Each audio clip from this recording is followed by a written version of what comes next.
then we will be able to get their opinions regarding this particular bill. But as you can see, the Speaker of the National Assembly, Honorable Dr. Moses Masika Wetangula, has already made his way into the chambers to proceed to preside over this afternoon sitting. So allow me to hand you over to this live broadcast. Good afternoon. Waheshimiwa, tuombe. Ewe Mwenyezi Mungu ambaye kwa hekima na wema wako umetiwa nyadhifa za viongozi na mabunge kwa ustawi wa jamii na utawala wa haki ya wanadamu, tukusihi utazame kwa neema nyingi sisi watumishi wako ambao wameridhika kutuita ili tutekeleze shughuli muhimu za jamhuri yetu. Tunakuomba uteremshie baraka zako sisi tuliokutanika hapa, na utujalie tuyatende na kufikiria mambo yote yatakayofikishwa mbele yetu kwa njia ya haki na uaminifu, ili utukufu na sifa zako siendelezwe, na ili kustawisha amani, ufanisi na heri ya nchi yetu na wale ambao haja zao umezikabidhi mikononi mwetu. Amen.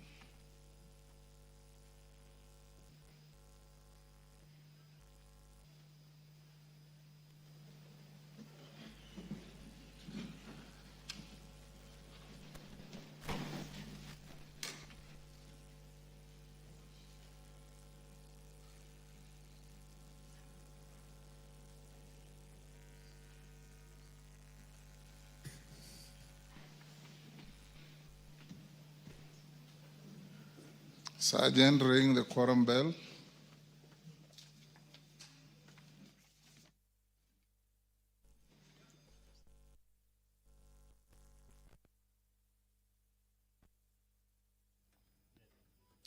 Well, the prayer has been said and the chair taken.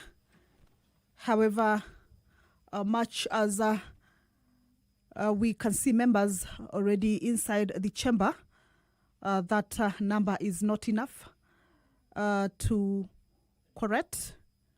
And therefore, the Speaker has directed that the quorum bell be rung for 10 minutes, just to give room to the members who may be within the precincts of Parliament, but yet to make their way into the chambers to at least hasten their steps and get into the chambers and join their colleagues, and also enable the House attain that much needed quorum for the business that is lined up for consideration to be able to take place. Remember, this is as provided in the House Standing Order number 34.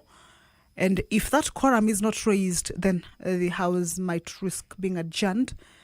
I'm not sure that is exactly what the members want, because today is when the regular sittings are resuming after the long recess. So we believe that that quorum will be raised in no time, and the business that is lined up for consideration will, without any further delay, kick off. So if you're joining us, is that the House is about to commence its business. The prayer has been said and the chair taken, just that there is a quorum hitch. Once that quorum is raised, then the business will start. But also to indicate that the House is resuming its regular sitting this afternoon after the month-long recess. So this afternoon, the business that is lined up for consideration include the debate on bills, the Kenya Roads Amendment number 3 bill originating from the National Assembly. It's coming up for a debate, as it is a bill that is at its second reading stage. Remember, that is the stage that bills are debated on, and any amendments proposed and then considered at the committee of the whole House stage. Also, priority business this afternoon, as the members resume their regular sitting this afternoon, is consideration of the President's reservations to the Cancer Prevention and Control Amendment Bill, a bill originating from the National Assembly, Bill number 45 of 2022. This is a bill that the President recommended total deletion of all clauses. The President recommended the total deletion of all clauses. It is a bill that has only 4 clauses. However, the bill will no longer exist, as a deletion of all the clauses means that the bill has been thrown out or has not managed to sail through to be able to become an act. So members had already begun considerations at the Committee of the Whole House, and they will be resuming from Clause 3 on this particular bill, the Cancer Prevention and Control Amendment Bill, a bill that is originating from the National Assembly. The privatization bill, also a government-sponsored bill. And all right, the quorum has been...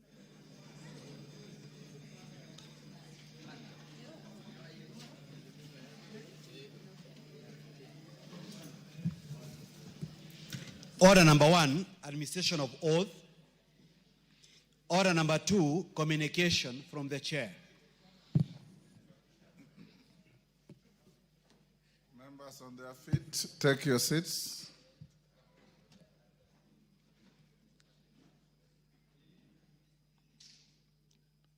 Mwalimu Milemba, take the nearest seat.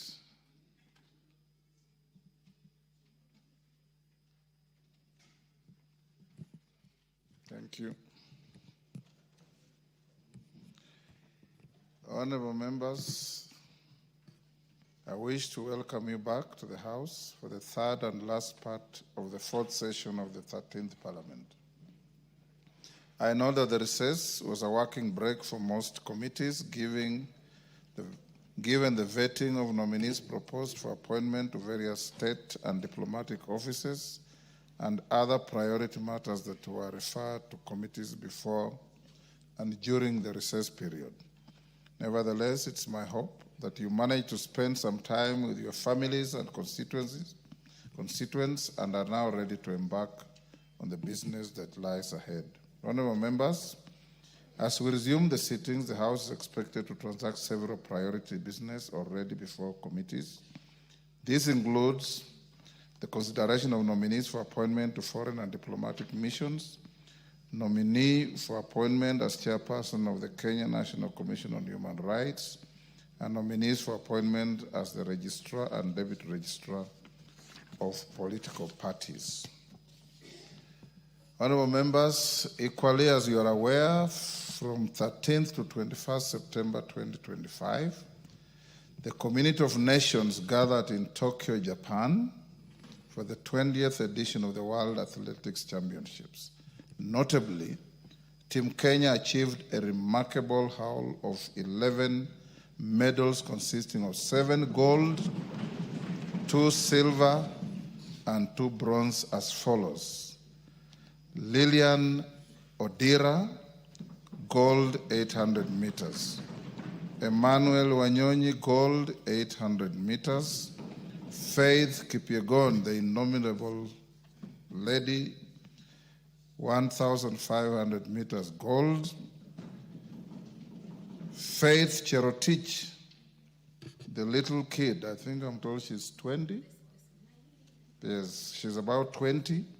3,000 meter steeplechase, graduating from a bronze in the last Olympics in the same event. Beatrice Chebet did what she did in Paris, gold, 5,000 meters, 10,000 meters. Paris Chepchirchir, one of the most spectacular marathon finishes for those of you who saw. They entered the final lap in the arena, neck to neck with an Ethiopian runner, and she outsprinted her. Marathon. Silver medals, again the indomitable Faith Kipyegon, 10,000 meters, and Dorcas Ewoi, running for the very first time for the country. I'm told she's a student in the US, silver in 1,500. Bronze medals, Eliud Serem, 3,000 meters steeplechase, and Raymond Cheriot, 1,500. Honorable members, the achievements by our athletes earned the country the second position among the nations that participated, coming second to the United States of America that always participates in most events. The Kenyan team also topped the medal list of African countries. Honorable members, we are 53 or 4 million people India with 1.3 billion, China with 1.3 billion could not match us. I think it is a very important feat. It is noteworthy that of these exemplary performances, some athletes made history in their disciplines. These are Miss Lilian Odera, who won the 800-meter women's event in a championship record time of 1 minute 54.62 seconds. Emmanuel Wanyonyi, who similarly won the men's 800 meters in a championship record of 1 minute 41.86 seconds. This is no mean feat, and we celebrate their tenacity and dedication that has not only brought glory to our nation, but also cemented our national pride as a powerhouse in athletics. Honorable members, I note with adoration the stellar performance of our female athletes, which made Kenya the first country in the world to win gold medals in all women's events at the championships. Actually, the girls have completely overshadowed the boys in this regard. This was made possible by wins by Lilian Odera in 800, Faith Kipyegon in 1,500, Faith Cherotich in 3,000 meter steeplechase, Beatrice Chebet in 5,000 and 10,000, and Paris Chepchirchir, who won the marathon. As I commend their superlative performances, honorable members, I also wish to laud all other gallant sportsmen and women in other major sports competitions for flying our flag high and bolstering our patriotism. On my own behalf, that of the House, and indeed on behalf of the whole country, I wish to congratulate Team Kenya on its participation in the 20th edition of the World Athletics Championships in Tokyo, and to recognize their historic achievements in the global arena. Right after order number 9, I shall accord the House a moment of felicitation, of course starting with the chairperson of the Departmental Committee on Sports, Leadership, and thereafter the Honorable Cynthia Muge, member for Nandi, who apart from being the representative with the highest number of gold medals in this event, was the first to file a request to offer felicitations. I order that at the right time, the House shall record its felicitations for a maximum of 45 minutes. Honorable members, in the same spirit of the sports excellence, I also draw your attention to the upcoming order. Members at the bar. First, you've come late, and secondly, you are disorderly. Order, members at the bar. The House is in session. Honorable members, in the same spirit of sports excellence, I also draw your attention to the upcoming 15th edition of the East African Community Interparliamentary Games, scheduled to take place in December 2025 in Kampala, Uganda. The annual event had been scheduled to be hosted by the Republic of Burundi. However, due to resource constraints, they have expressed their inability to do so. These games, which bring together parliamentarians and parliaments of the East African Community, play an important role in promoting integration, enhancing visibility of our institutions, and strengthening people-to-people bonds across the region. I therefore urge members to step up preparations to ensure Kenya's effective participation in the Games. This will enable us to maintain the country's leading role in supporting integration and parliamentary solidarity through sports as we showcase our sports talents on the regional stage. Honorable members, as we embark on the third and final part of the session, this fourth session, let us remain committed to serving the people with diligence, integrity, and service above all. Once again, I welcome you back and look forward to a productive third part of the session. Finally, please join me in the usual way by celebrating such momentous achievement as the House by thumping your feet for the next 30 seconds.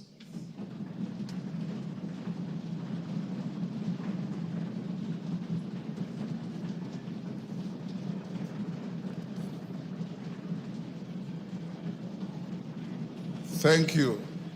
Those at the bar, you see what you have missed by coming late.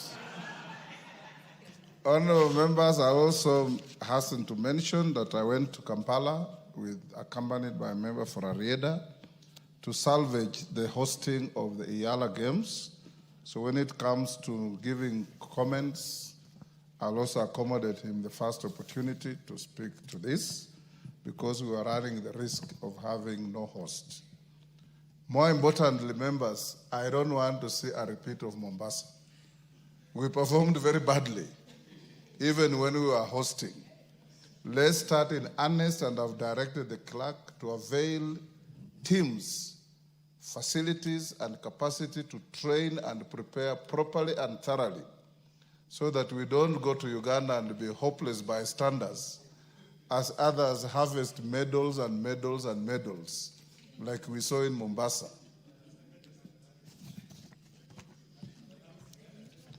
Members at the bar, please come in.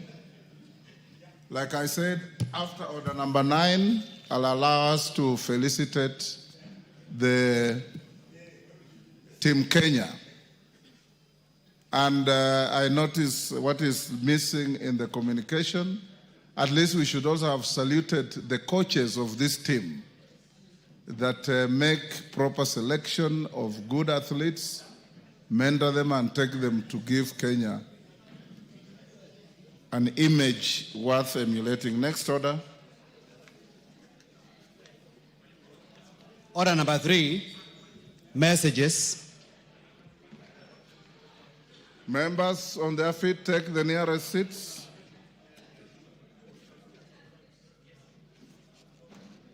Members at the bar, take the nearest seats.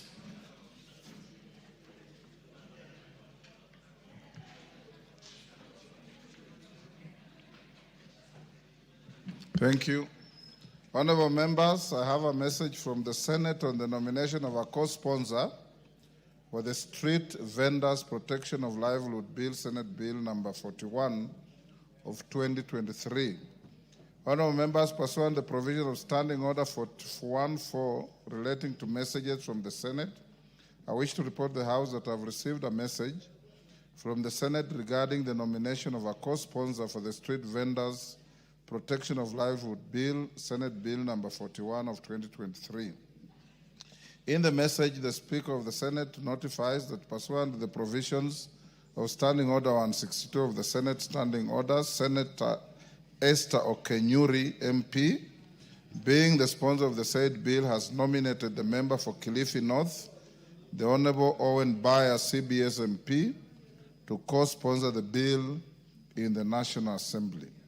Honorable members, you may recall that on Tuesday, 19th August 2025, I reported to this House a message from the Senate regarding the passage of 5 bills by the Senate, among them being the Street Vendors Protection of Livelihood Bill, Senate Bill 41 of 2023. As you may have noticed in today's order paper, the bill is scheduled for first reading under order number 9. Thereafter, the bill will stand committed to the Departmental Committee on Trade, Industry and Cooperatives as earlier directed on 19th August 2025. Honorable members, pursuant to the provisions of Standing Order 1431B of the National Assembly Standing Orders, the Honorable Owen Bayer, CBS MP, will now assume the role of the co-sponsor of the bill and will be responsible for marshalling its consideration in the National Assembly. I thank you. Next. Order number 4, petitions.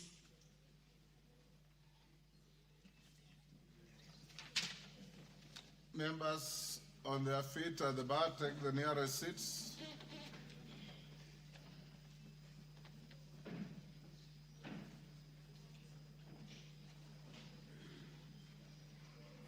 Farah, where is your nearest seat?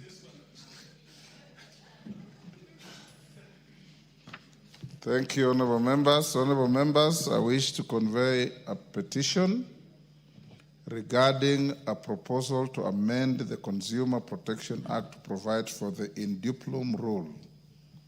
Honorable members, Article 119 of the Constitution accords any person the right to petition Parliament to consider any matter within its authority. Further, Standing Order 2252B requires the Speaker to report to the House any petition other than those presented by a member. Honorable members, in this regard, I wish to report to the House that my office has received a petition from Mr. Allen Waiyaki Gishuhi, EBS Senior Counsel, of Wamai and Allen Advocates, calling for the House to consider amending the Consumer Protection Act Cap 501 to codify the indupulum rule.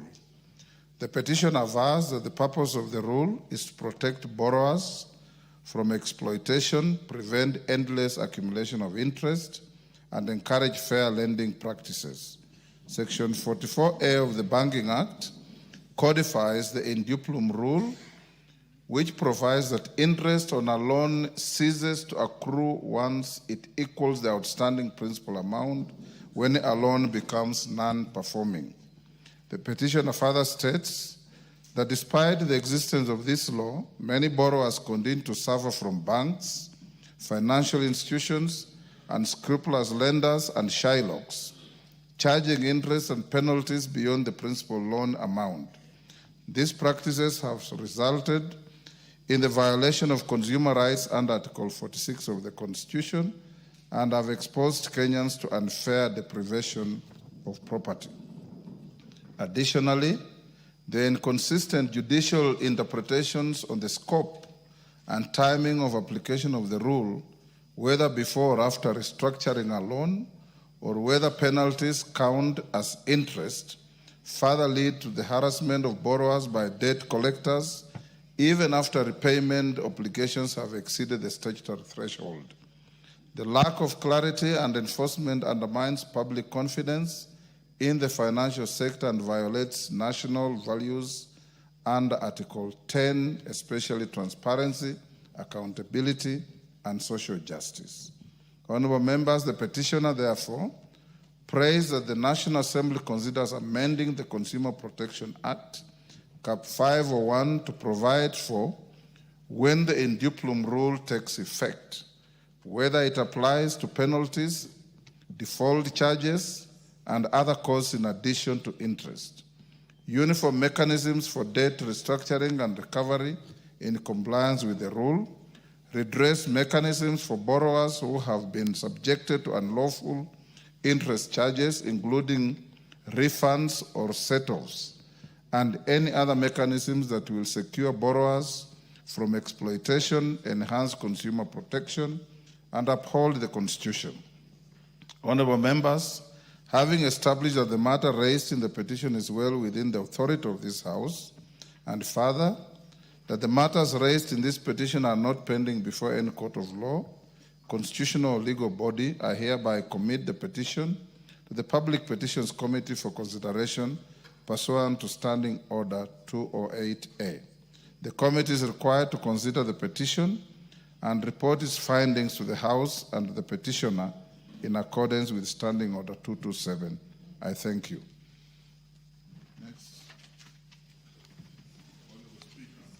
Yes, Omboko Milemba. I think, Honorable Speaker, thank you for this opportunity. Let me thank the petitioner on the matter concerning the Consumer Protection Act and any other relevant legal frameworks and laws that may be in existence, because I remember vividly, this is one area which one earlier legislators by the name Joe Donde really dwelt on for the longest time, and it looked like at one time, Honorable Speaker, that it had been put in law as the petitioner so requests.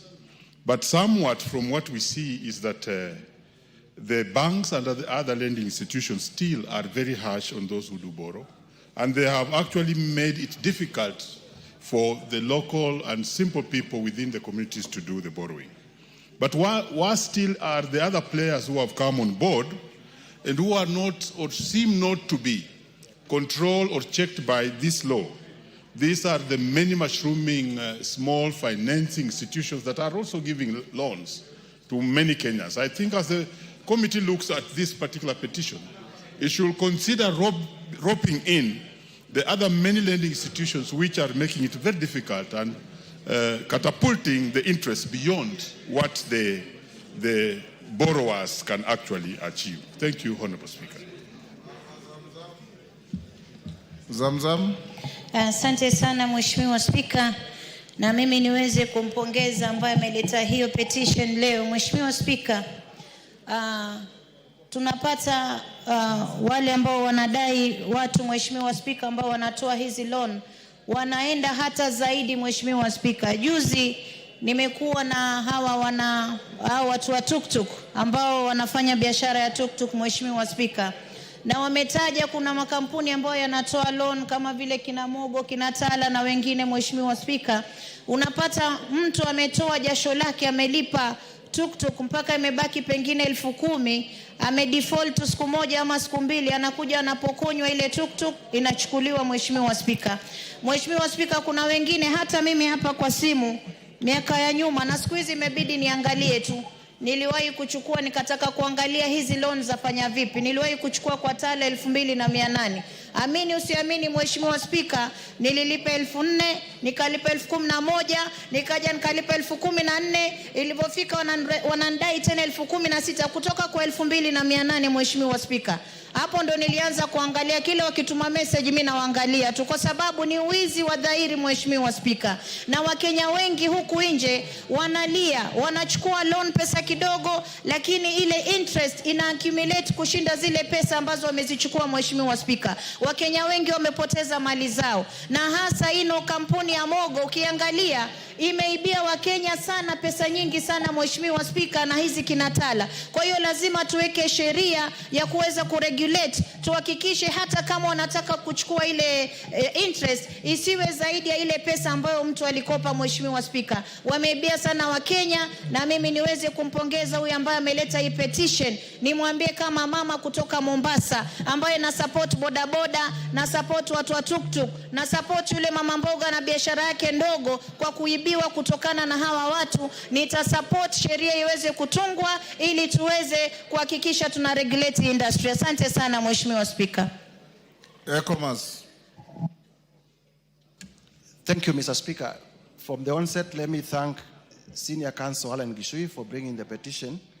Mr. Speaker, I wanted to bring to your attention that I wrote to your office on the 17th of this month proposing similar legal reforms. Mr. Speaker, I do not know where now my reforms will be left now that we have committed the petition to the the Petitions Committee, because I was seeking also to introduce amendments that I are similar. confirm that I received your proposal. Thank you, Mr. Speaker. And it's under consideration. Thank you, Mr. Speaker. And this petition does not compromise your intentions. Most obliged, Mr. Speaker. Thank you. Next.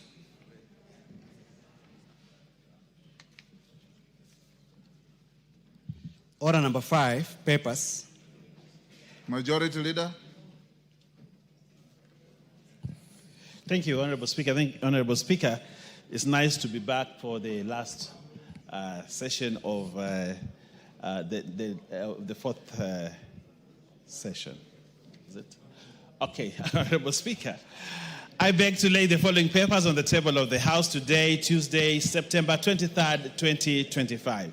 1. Draft legal notice relating to the National Police Service Commission Recruitment and Appointment Regulations 2025 from the National Service Commission. 2. Annual County Government Budgets Implementation Review Report for the financial year 2024-2025 from the Office of the Controller of Budget. 3. Annual National Government Budget Implementation Review Report for the financial year 2024-2025 from the Office of the Controller of Budget. 4. Annual Report of the Commission on Administrative Justice for the financial year 2023-2024. 5. Annual Performance Report for the Credit Guarantee Scheme, Micro, Small and Medium Enterprises, MSMES, from the National Treasury and Economic Planning for the financial year 2024-2025. 6, report on performance of the special groups, youth, women, and persons with disability for the second half of the financial year 2024-2025 from the Public Procurement Regulatory Authority. 7, Auditor General's Forensic Audit Report on way leave compensation in 7 donor-funded projects by the State Department for Energy. 8, Auditor General's Performance Audit Report on management of unclaimed financial assets. And lastly, Honorable Speaker, report of the Auditor General and financial statements of a case study on integrated delivery of selected non-communicable diseases in Kenya, PHGF grant number TFOA 5636, Moi Teaching and Referral Hospital for the year ended 30th June 2025, and the certificates therein. Honorable Speaker, I beg to lay, and thank you, Honorable Speaker. Yes. Chairman, Budget. Honorable Speaker, I beg to lay the following papers on the table of the House today, Tuesday, 23rd September 2025. Reports of the Budget and Appropriations Committee on its consideration of 1, the Equalization Fund Appropriation Bill, Senate Bill number 7 of 2025, and 2, the County Government's Additional Allocations number 2 Bill, Senate Bill number 8 of 2025. Thank you. Jaylak. Thank you very much, Honorable Speaker. Honorable Speaker, I beg to lay the following papers on the table of the House today, Tuesday, 23rd September 2025. Reports of the Departmental Committee on Justice and Legal Affairs on its consideration of the approval hearing of number 1, nominee for appointment as the chairperson of the Kenya National Commission on Human Rights, and number 2, nominees for appointment as registrar and assistant registrar of political parties. Thank you, Honorable Speaker. Chairperson, Defense, Intelligence, and Foreign.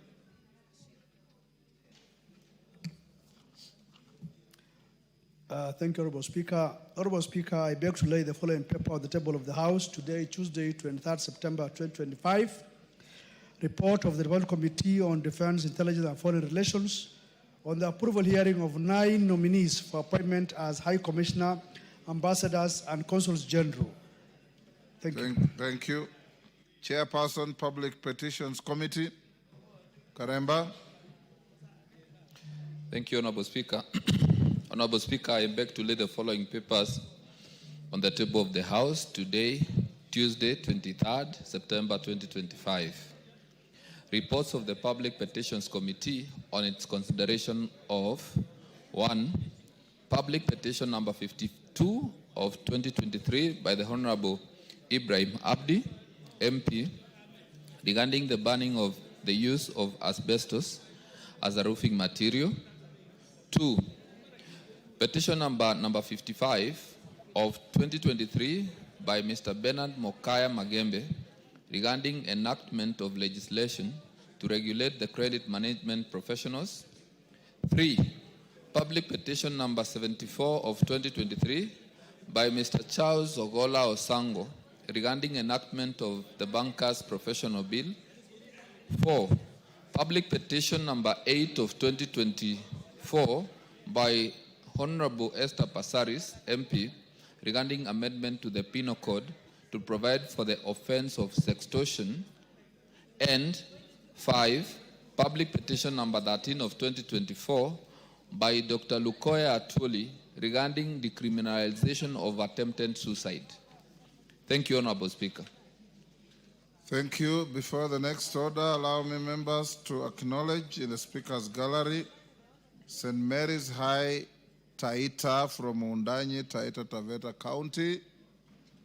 If you are in the gallery and you are mentioned, you stand up to be acknowledged. Thank you. You may take your seats. Ruathia Girls School from Kangema, Muranga. Thank you. From the public gallery, we have St. Jude Catholic Primary from Embakasi East, Nairobi. and Bright Future Vision Academy from Kabete in Kiambu County. On my behalf and on behalf of the House, we welcome the students, their teachers, and those accompanying them to the House of Parliament. Yes, Wangari?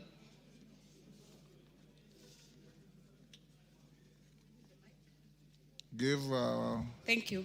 Thank you, Mr. Speaker. I'm just joining you to welcome the students to this House, and also note, Mr. Speaker, that I schooled in Ruadia Primary School in Kangema constituency. And these Ruadia girls, Mr. Speaker, my mother, Nancy Wanjera, has been the secretary there for 42 straight years. 42 straight years until 2018. So it is a school that is very close to me and to my heart, and I join in welcoming all of the others, Mr. Speaker, to the floor of this House.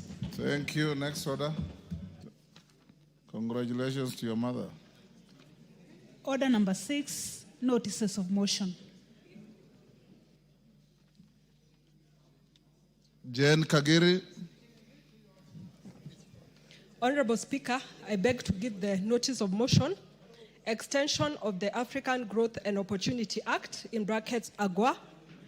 Aware that the African Growth and Opportunity Act, in brackets AGOA, enacted in the year 2000 was designed to enhance economic development and strengthen governance in eligible sub-Saharan African countries by granting duty-free access to the United States of America market, thereby increasing trade and investment. Recognizing that AGOA has played a critical role in expanding trade, attracting investment, and creating employment, especially for the low-income workers, thus fostering economic growth and social stability. Concerned that the current extension of the AGOA program, which was granted in 2015, is set to expire in September 2025, posing a serious risk of economic disruption, will cause job losses of approximately 66,000 Kenyans and many other related indirect job losses, and result in increased poverty across AGOA-dependent sectors in the sub-Saharan region. Noting that women comprise approximately 75% of the direct beneficiaries of AGOA, and that their incomes directly support education, healthcare, and poverty alleviation. Acknowledging that AGOA has significantly boosted African exports to the United States of America, including agricultural products such as coffee, nuts, fruits, and vegetables, amounting to over US $500 million in the year 2020, as well as enhancing local textile and cotton industries that have generated thousands of jobs. Further acknowledging that the expiration of the term of AGOA would trigger market uncertainty, deter investment, disrupt supply chains, and adversely impact both African and American businesses that rely on AGOA-linked trade. Cognizant of the fact that AGOA has been greatly beneficial to the United States of America by supporting supply chain diversification, strengthening bilateral trade ties, and connecting United States of America businesses to opportunities under the African Continental Free Trade Area, in brackets AFCFTA. Appreciating that the continued existence of the AGOA framework would enhance the trade and investment prospects for both the United States of America and the eligible countries in Africa. Now, therefore, the House urges the government of Kenya, in collaboration with the government of the United States of America, to pursue an extension of the African Growth and Opportunity Act, in brackets AGOA, for an additional 16 years until 2041, to safeguard the economic gains, protect livelihoods, and promote long-term stability and prosperity across the African continent, and in the alternative, in the case of non-renewal, there be a transition period of 2 years to develop a trade deal that shall safeguard the businesses and job opportunities in both Kenya and the United States of America. Thank you, Honorable Speaker. Thank you, Kagiri. Chairperson Jailak Murugara. Thank you very much, Honorable Speaker. Honorable Speaker, I beg to give notice of the following motion. That taking into consideration the findings of the Departmental Committee on Justice and Legal Affairs in its report on the approval hearing of a nominee for appointment as chairperson of the Kenya National Commission on Human Rights, laid on the table of the House today, Tuesday, 23rd September 2025, and pursuant to the provisions of Article 252 of the Constitution, Section 11 of the Kenya National Commission on Human Rights Act, Chapter 71, and Sections 3 and 8 of the Public Appointments Parliamentary Approval Act, Chapter 7F, approves the appointment of Honorable Ms. Clarice Agwor Oganga as the chairperson of the Kenya National Commission on Human Rights. Also, Honorable Speaker, I beg to give notice of the following motion, that taking into consideration the findings of the Departmental Committee on Justice and Legal Affairs in its report on the approval hearings of nominees for appointment as Registrar and Assistant Registrar of Political Parties, laid on the table of the House today, Tuesday, 23rd September 2025, and pursuant to the provisions of Section 3 and 8 of the Public Appointments Parliamentary Approval Act, Chapter 7F, approves the appointment of the following.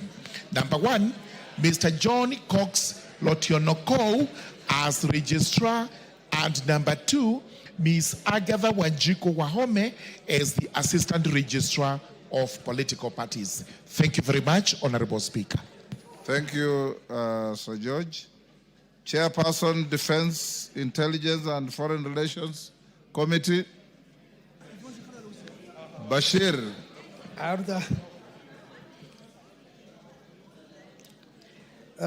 Commissioner Makau, can you disband that Kamkunji? Order. Order, Commissioner. Is that Commissioner Makau or it is no, it is Olendutu. Yes. Notice of motion, approval hearing of nominees for appointment as Ambassador, Permanent Representative, and Consul General. Honorable Speaker, I beg to give notice of the following motion.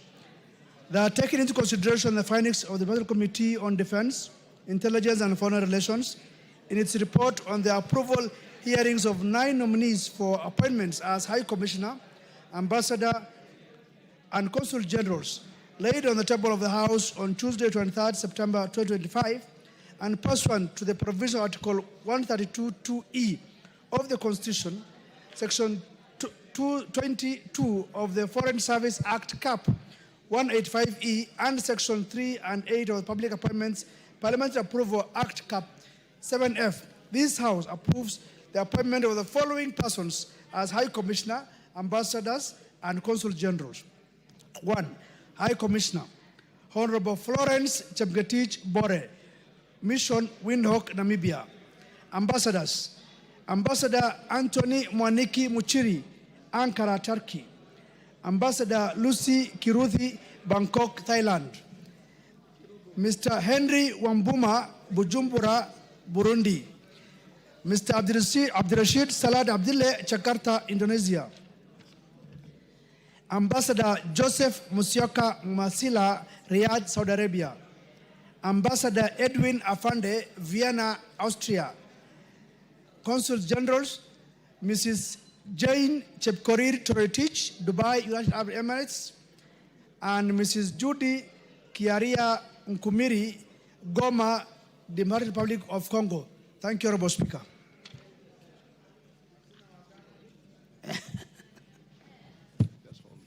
Thank you, Honorable Bashir. Clerk, skip Order 7 for now. Call out Orders 8, 9, 10, 11, and 12.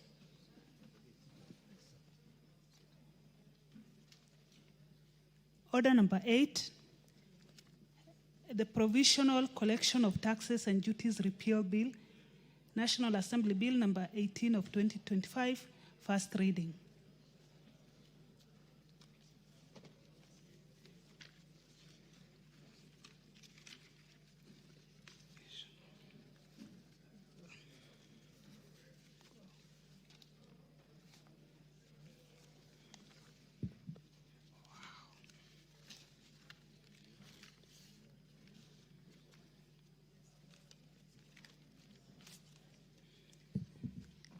A bill for an act of parliament to repeal the Provisional Collection of Taxes and Duties Act and for connected purposes. Order number 9, the Street Vendors Protection of Livelihood Bill, Senate Bill number 41 of 2023, first reading. A bill for an act of parliament to provide a legal framework for the recognition, protection, and regulation of street vending in Kenya, the identification of minimum standards for street vending and for connected purposes. Order number 10, the Local Content Bill, Senate Bill number 50 of 2023, first reading.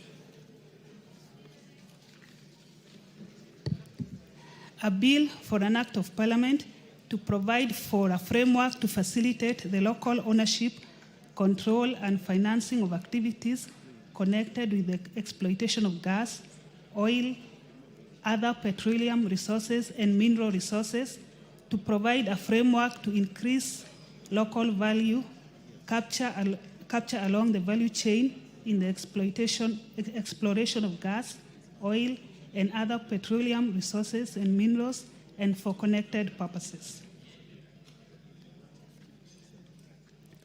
Order number 11, the Early Childhood Education Amendment Bill, Senate Bill number 54 of 2023, first reading.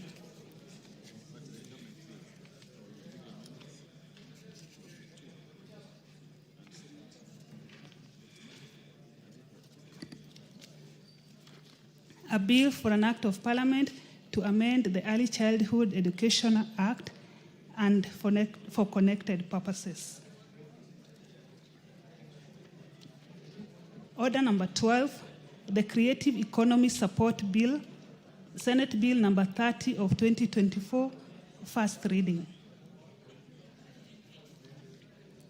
A bill for an act of parliament to establish mechanisms for the support of persons in the creative industry, to enhance the contribution of creative industry to the economy, to establish the Creatives Fund, and for connected purposes.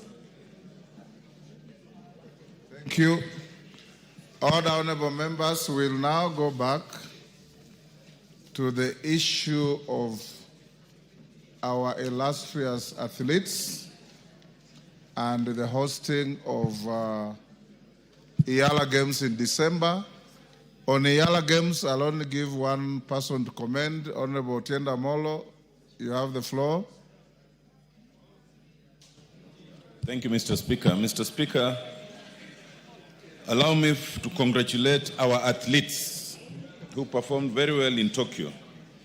It demonstrates that as a country, we remain an athletics powerhouse, and other pretenders to the throne should take note.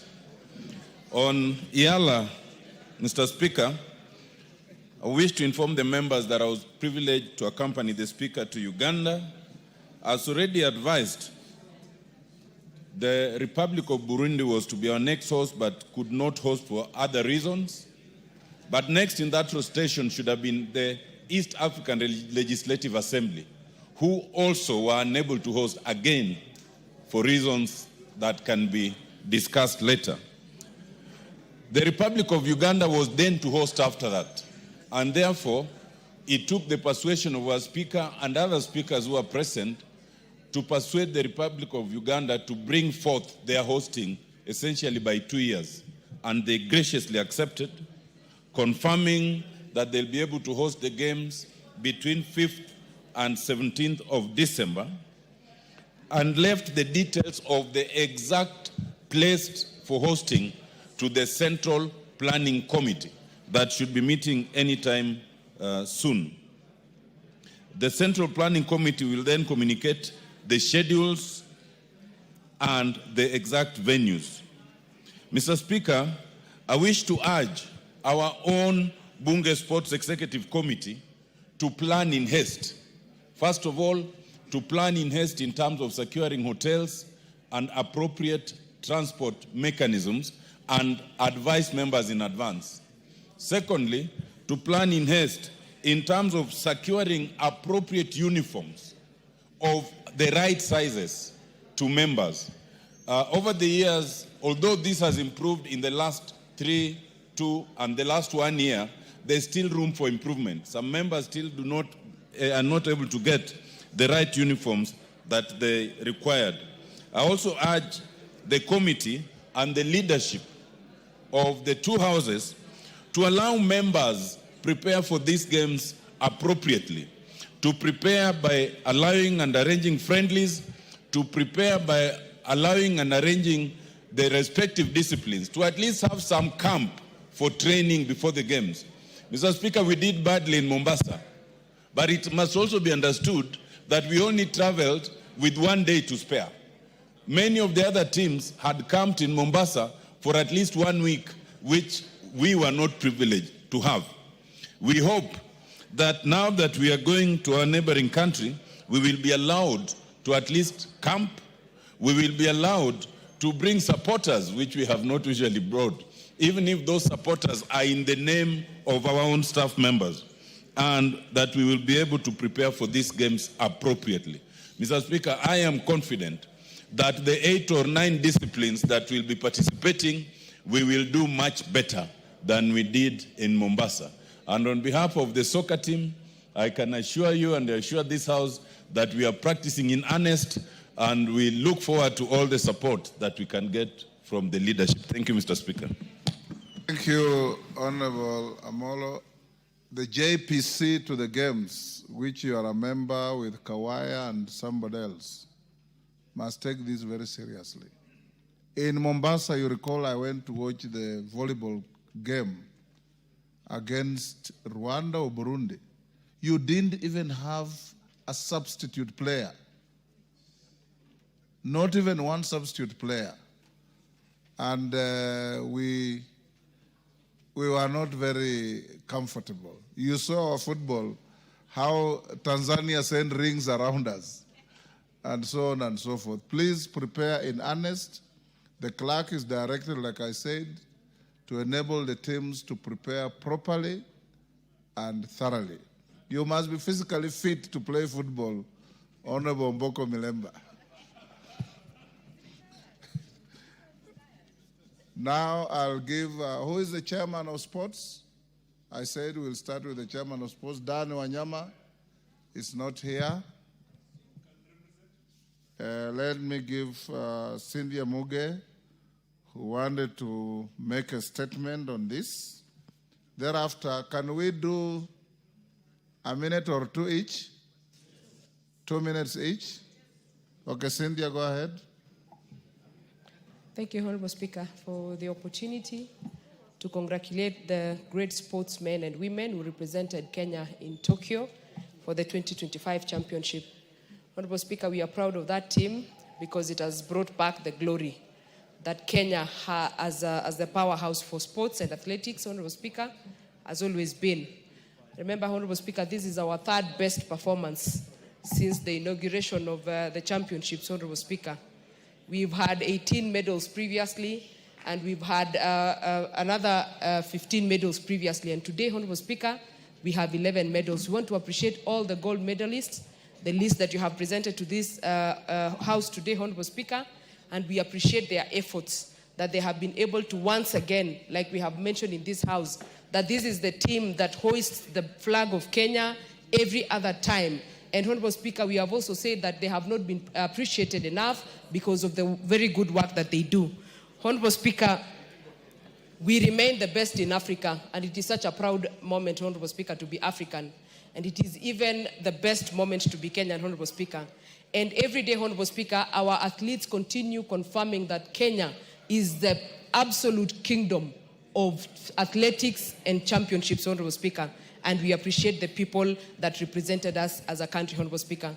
Honorable Speaker, I also want to note that over time, our athletes have been doing a very good job. Previously, Honorable Speaker, we have contemplated having them have translators. But this time around, Honorable Speaker, when you listened to Ewoy speaking, when you listened to Perez speaking, when you listened to Wanyonyi speaking, when you listened to Faith Kipyegon speaking, you felt proud as a Kenyan because our athletes are properly able to present themselves, Honorable Speaker, and express themselves. Honorable Speaker, this also calls for responsibility for us as a country that hosts these great people. What are we doing to support the sports, Honorable Speaker? And I appreciate the government of Kenya Kwanza because of the up-to-standard stadiums that we are building. And Honorable Speaker, I am seeing a brighter future for athletes, and we want to really appreciate them so that they can continue hoisting the flag of Kenya. We want to tell all the gold medalists and the people who have participated that as Kenyans, we... Thank you. KJ. Mr. Speaker, I thank you for your communication. In your communication, you indicated that Kenya is a very small country compared to countries like America. America is probably 6 times the size of Kenya in population, around 17 times in size. And it is so, we are in our place, Mr. Speaker, to be celebrating our athletes who brought us glory. Mr. Speaker, it is to make the observations going forward that one, as you noted in our communication, our male athletes will need a boost. Secondly, Mr. Speaker, it is also to recognize that sports is a national event. It never matters who will wear the gold medal. Mr. Speaker, in the past, any community has had an opportunity to bring glory to Kenya. And so when we see a runner coming from Migori and winning gold and breaking record, Mr. Speaker, this brings our country together in such a way that we are reminded of our glory times when we knew in athletics a medal could come from anywhere. From Eastern, we have had Rose Tatamuya. From Central, we have had John Ngugi and Wanjiru. Now we are having Omanyala and Odira from Nyanza. This is to say, Mr. Speaker, that if we set up centers... Omanyala is not from Nyanza. No, Omanyala from Western. Omanyala from Western and Odira from Nyanza. Thank you, Mr. Speaker. I stand to be corrected. And of course, our powerhouse in Rift Valley, where we breed champions, Mr. Speaker. The point I was making is that these athletics, just like the football that just went, was just needing leadership, Mr. Speaker. And when we offered leadership, we start winning again, and it is to congratulate Kenya, to congratulate the athletes, and for bringing Kenya back to winning ways on the international platform. I thank you very much, Mr. Speaker. Bensouda. Thank you, Honorable Speaker, for giving me this opportunity. And I want to thank you because you've spearheaded the love for sports and given even a clear framework for others that are yet to come. Honorable Speaker, I rise on behalf of women in this nation to confirm that truly women can lead. And the athletes who went there have exhibited exemplary performance. And this portrays that women are capable and competent of leading and giving the mantle. I rise also on behalf of Nyanza region. We have a movement of the Luos in this country called, in vernacular, allow me to quote, Segand Nyinam, the story of the daughters of the lake. Lillian Odira happens to come from Migori County. And Honorable Speaker, we are celebrating as Nyinam, the daughters of the lake. And I want to ask you, Mr. Speaker, that as the athletes will be invited for dinner, I want you also to organize a special dinner for the Speaker and invite all women in this House to join you with those women who has led this country. Thank you, Honorable Speaker. I congratulate them. Thank you. Is that Kimayo? Or Cherorot? Cherorot? Thank you, Mr. Speaker, for giving me this opportunity to also participate and congratulate our athletes who managed to do us proud in Tokyo. I want to say, Mr. Speaker, this country is actually powerhouse because of the sports or athletics, Mr. Speaker. Mr. Speaker, I want to talk about Patrice Chebet. I mention her because she comes from my constituency, Mr. Speaker, and Patrice started, actually, there's a camp we started in 2006, and she has really proved to be one of the heroines who can be able to represent this country. I want to say, Mr. Speaker, that this country, we rely on athletes who are actually using only food without using enhancement substances, Mr. Speaker. And I want to encourage, Mr. Speaker, that our athletes should always be able to practice without doping, Mr. Speaker. I want to say also that the coaches are there, Mr. Speaker. They are unseen team who are actually managing to train and also teamwork in this country. I want to say we are proud of our athletes and congratulations to this country and also those who represented us abroad. Thank you, Mr. Speaker. Thank you. Yes, Mwalio, you normally sit somewhere else. Yeah, nimeama. Thank you, Mr. Speaker, for this opportunity. I want to take this opportunity to congratulate our athletics for the best performance and the proud they have given us in this country, because we are rated one of the best in this continent. We would like to say that even we will do better in the future, given the sports academies that are being built in many of our constituencies, because we will take our students there to practice, and even the young people that have finished schools that they have nothing to do, we'll be able to take them there and be able to practice, to be able to excel in the sports. So we congratulate them and we say, well done, our Kenyan team. Thank you, Mr. Speaker. Thank you, Mwalio. Haika.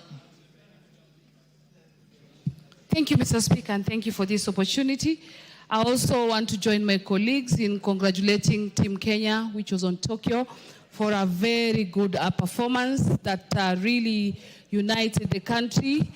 Recently, we had football and also brought the country together.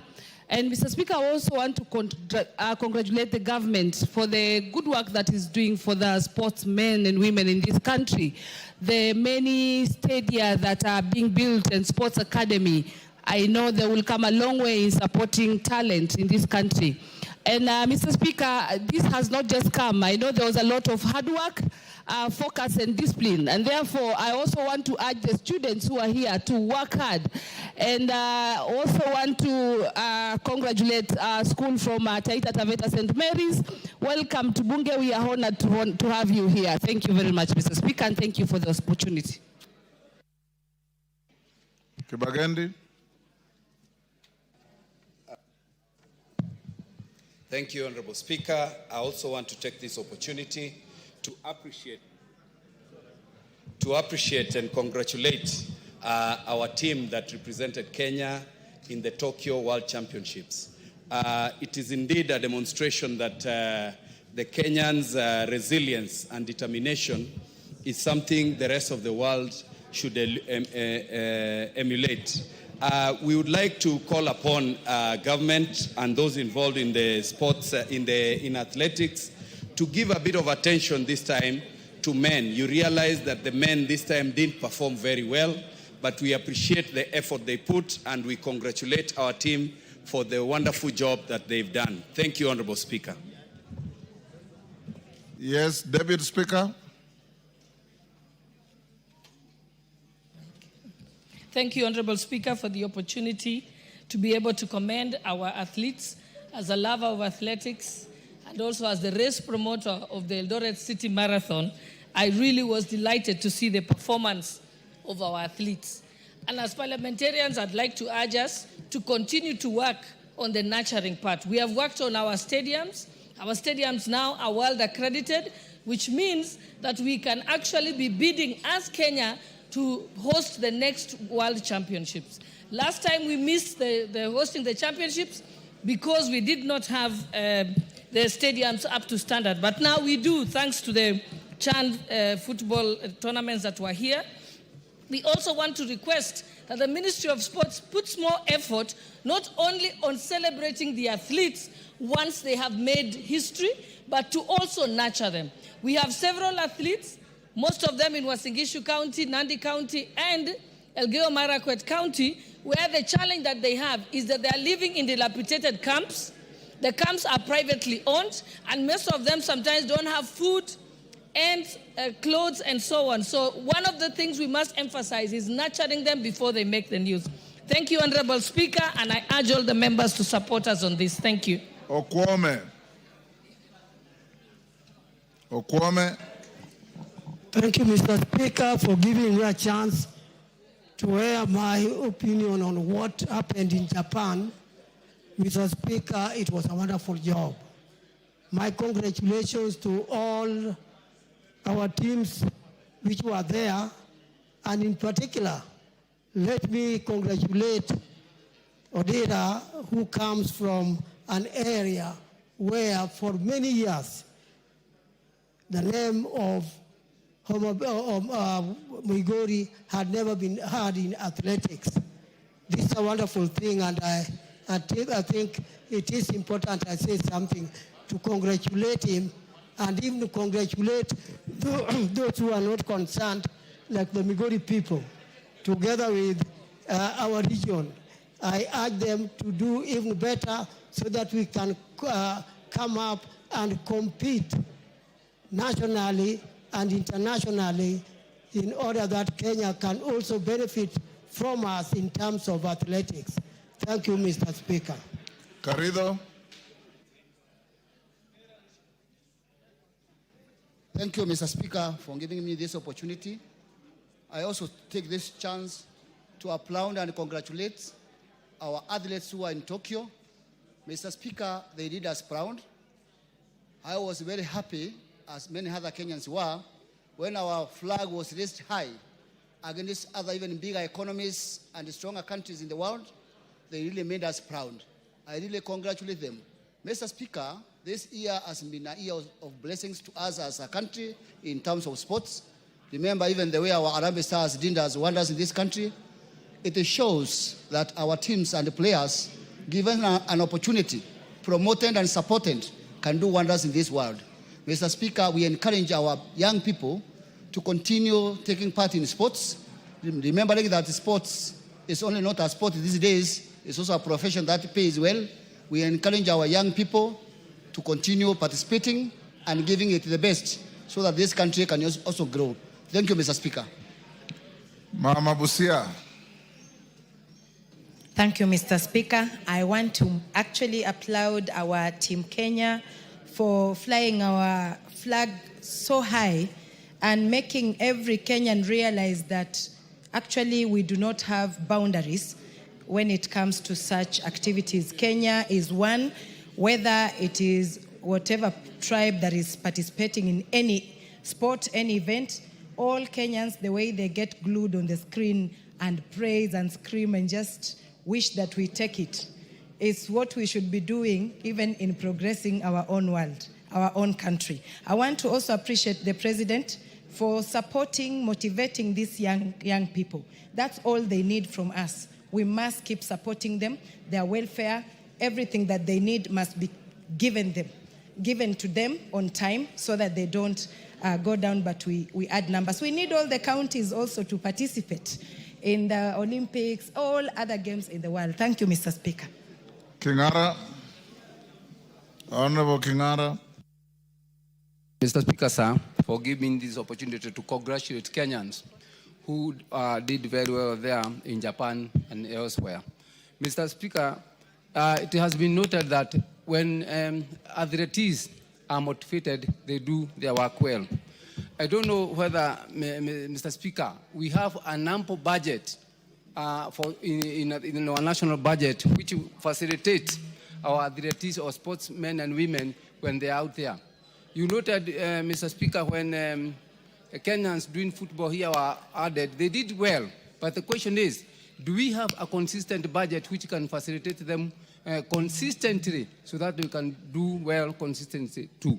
Mr. Speaker, Mr. Speaker, even Parliament should honor this appreciation by also coming up strong and even giving a room or a garden, Mr. Speaker, Mr. Speaker, remember when I stood here talking matters sports, I requested whether even Parliament can have good facilities, including a field, where we can be doing our own sports affairs, noting that even the private sectors have the same.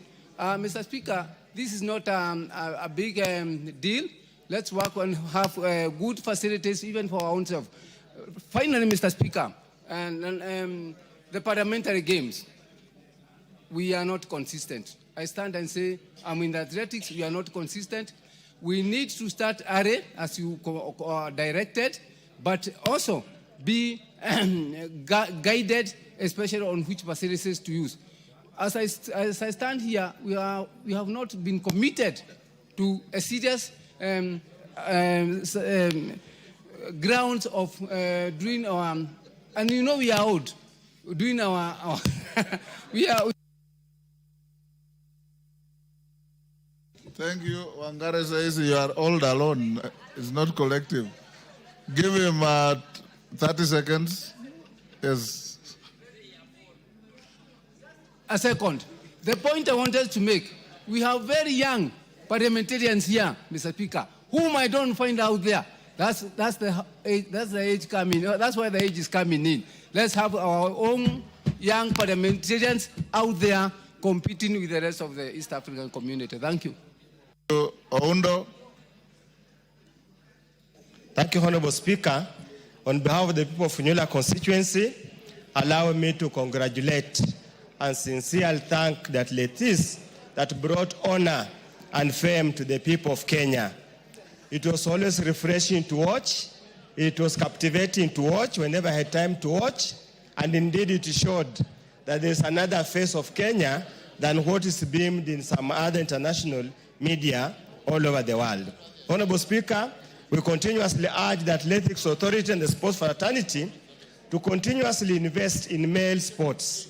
We seem to start to lag behind in the male sports and athletics, which is not a good sign at all. Our men for many years did much, much better than the ladies. I have nothing against the ladies, but as we invest in women's sports, let's likewise invest in men's sports. And Honorable Speaker, the neglect of the boy child is now being reflected all over, be it in schools, be it in performance, be it in employment, be it in marital status. It is important as a society, we must address that matter critically so that we can move at the same pace. Finally, Honorable Speaker, when you talked about the poor performance of Parliament in the Yala Games, Honorable Jaco Amboka said they didn't lose much. They might have lost on the pitch, but they scored other medals, and the time for the medals to be seen is almost this time, Honorable Speaker. Thank you, Honorable Speaker. The only medals I recognize are the ones I saw. Yes. Mutunga. Yes. Thank you very much, Honorable Speaker, for the opportunity to bring our gratitude from the people of Chigania West to thank our team that went to Tokyo and really did a great job. Honorable Speaker, the ladies who scored gold many times and our flag raised many times, and the jubilation and the enthusiasm among Kenyans was telling. Honorable Speaker, we are happy that they hoisted our flag high many times. Honorable Speaker, this week, Kenya has been on the global map for very good reasons. Our president did make a very important statement in US concerning the issue in Haiti. And that statement, Honorable Speaker, also tells the world that Kenya is not asleep. Kenya is participating, is on the front line, not only in sports, but in many issues. Honorable Speaker, the discovery that incentive drives commitment in as far as our team was concerned during CHAN was very encouraging. Honorable Speaker, many of our team members of the Kenyan team did a great job. Were it not for the penalty, Honorable Speaker, that cup belongs to the Kenyans. I want to encourage the young people to exploit their talent. The government has invested in many stands across the country. And let this stand be used. Let us also have young people discover their talents early and nurture their talents and take sports and games as an occupation, just like being a professional in any other area. Thank you very much, Honorable Speaker. Kainan. Thank you, Mr. Speaker. Mr. Speaker, I want to join other Kenyans in commending these great young men and women for carrying our flag high in the international community. Mr. Speaker, sports play a lot in promoting tourism, in promoting diplomacy, in creating national pride, Mr. Speaker. Mr. Speaker, it is the high time that we also commend the government in motivating, in providing facilities and support to these young men and women, Mr. Speaker, which we have seen in the recent months, Mr. Speaker, in providing infrastructural facilities and also offering them other support, Mr. Speaker. Mr. Speaker, many countries pride themselves in certain unique identity, Mr. Speaker. And therefore, the Kenyan sportsmen and women have created an international niche in the field of sports for this country, Mr. Speaker. And indeed, we are very proud, Mr. Speaker. Mr. Speaker, this is also one avenue of creating many job opportunities. And therefore, mine is to say, keep on carrying our flag high, keep on doing very well. And as leadership, let's also provide an enabling facility for these young men and women. I commend you wherever you are. Keep it up. Thank you, Mr. Speaker. Ferdinand Wanyonyi. Thank you, Mr. Speaker, sir. I want to take this opportunity on behalf of my community and on behalf of this House to congratulate the ladies and the men that took part in Olympics in Tokyo. I was actually so moved that, Mr. Speaker, my request today is that I ask you and members present here to host, if we can host these ladies here and those that took part. I think it will be one way of saying they've done very well.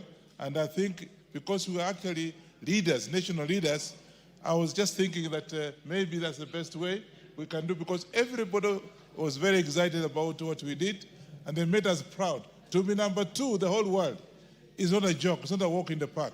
And therefore I take this opportunity to thank those that took part, and particularly my friend Wanyonyi, who I think I would have had my namesake called Wanyonyi, and it was being pronounced very funnily, but the boy did so well.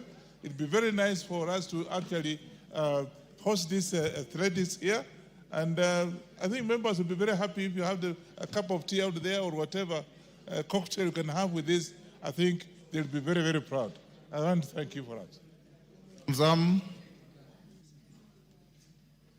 Asante sana Mheshimiwa Spika, na mimi nichukue fursa hii kwa niaba ya wakazi wa Mombasa kuweza kuwapongeza wachezaji wetu ama wanariadha wetu kutoka Kenya ambao wamenyanyua bendera ya Kenya juu sana katika ulimwengu mzima, Mheshimiwa Spika. Na ukiangalia Kenya ni nchi ndogo ukilinganisha na yale mataifa ya dola kubwa kubwa, Mheshimiwa Spika. Lakini Wakenya wamejitahidi kwa ubora wao, wakaonyesha ueledi wao katika viwanja, Mheshimiwa Spika. Wametuletea medali tofauti tofauti kubwa, Mheshimiwa Spika. Na mimi nawashukuru sana na wapongeza, Mheshimiwa Spika. Na niweze kueleza kuwa, Mheshimiwa Spika, imekuwa ni ada hawa wachezaji wetu ama wanariadha wetu wanaleta ushindi mkubwa nyumbani, lakini ukiangalia wakati wao ambapo wametoka kwenye michezo, Mheshimiwa Spika, unapata wanaishi maisha duni sana, Mheshimiwa Spika. Lakini nina imani hino serikali imekuja na mabadiliko makubwa sana, na nina imani Mheshimiwa Rais atawachukua kwa uzito mkubwa sana ili waweze kuangaliwa pia maisha yao pia waweze kukaa vizuri, kwa sababu wameinua Kenya juu sana, Mheshimiwa Spika. Na hasa ni wapongeze kina mama. Kina mama wamekimbia, wameonyesha nguvu, wameleta medali nyingi, na kina mama ndani ya bunge hili tuweze kuwasherekea hawa kina mama wenzetu ambao wameinua taifa juu. Uso wa Kenya uko juu, imeshinda Amerika, imeshinda Mchina, imeshinda mataifa mengi. Najivunia sana kuwa Mkenya, Mheshimiwa Spika, na leo nawapongeza kama mama Mombasa. Asante sana Mheshimiwa Spika. Omboko Milemba. Yeah, thank you, Honorable Speaker. As a sports promoter and a sports person, let me also congratulate these athletes. The performance was very good. Though it's being ranked number 3, I thought this is the best I've seen. And being ranked number 2 was great for Kenya. And it surpassed the performance in Budapest the previous year, where we only got 3 gold and a few silvers. I also want to really thank the government, because the current government is doing something very serious about sports facilities, because the only stadiums we were having, Moi and Kasarani, and now the Moribund City, were done by President Moi. And now we are seeing Talanta coming up and various others coming up in different regions like Homa Bay and Bungoma and other places. This is very good because this is what trains these athletes to be what they are. The female athletes were very, very good, and we want to really congratulate them, but then the men must also come up. But I want to say, Honorable Speaker, most of them are very young people, and they really need support. I happened to meet Serem Edmond, and Serem was just walking the streets of Eldoret. They really need support. But finally, the Minister of Education must actually give all the pathways to schools, because under the competence-based education system, we need all the schools to have all the pathways so that the talents can come up. Thank you, Honorable Speaker. Masara. Thank you, Mr. Speaker. Mr. Speaker, let me add my voice to the ones who have congratulated our team who are in Japan, Tokyo, for the good performance. Fortunately, Mr. Speaker, for the first time in the history of Nyanza, we have gotten a lady by the name Lilian Odira, coming from Suna West constituency, Suba West Division, Ndonyo village, to have gotten a gold medal, Mr. Speaker. This is a good moment for us, and I can say through her, many young girls and boys now will be inspired to also run, because we are known back in Nyanza, we are known to be footballers. But Lilian Odira has proven that there's no limit. She had done what nobody has ever done, and I believe, since Suna West there is gold. Some of the gold which were taken by the colonists, she's bringing some of them back. I want to encourage young people that they should not be limited to anything. They can try their potential and do the impossible. Once again, I want to congratulate all athletes who participated in Japan, but especially give Lilian Odira congratulations on behalf of the people of Suna West and Kenya at large. Thank you, Mr. Speaker. Harold Kipchumba.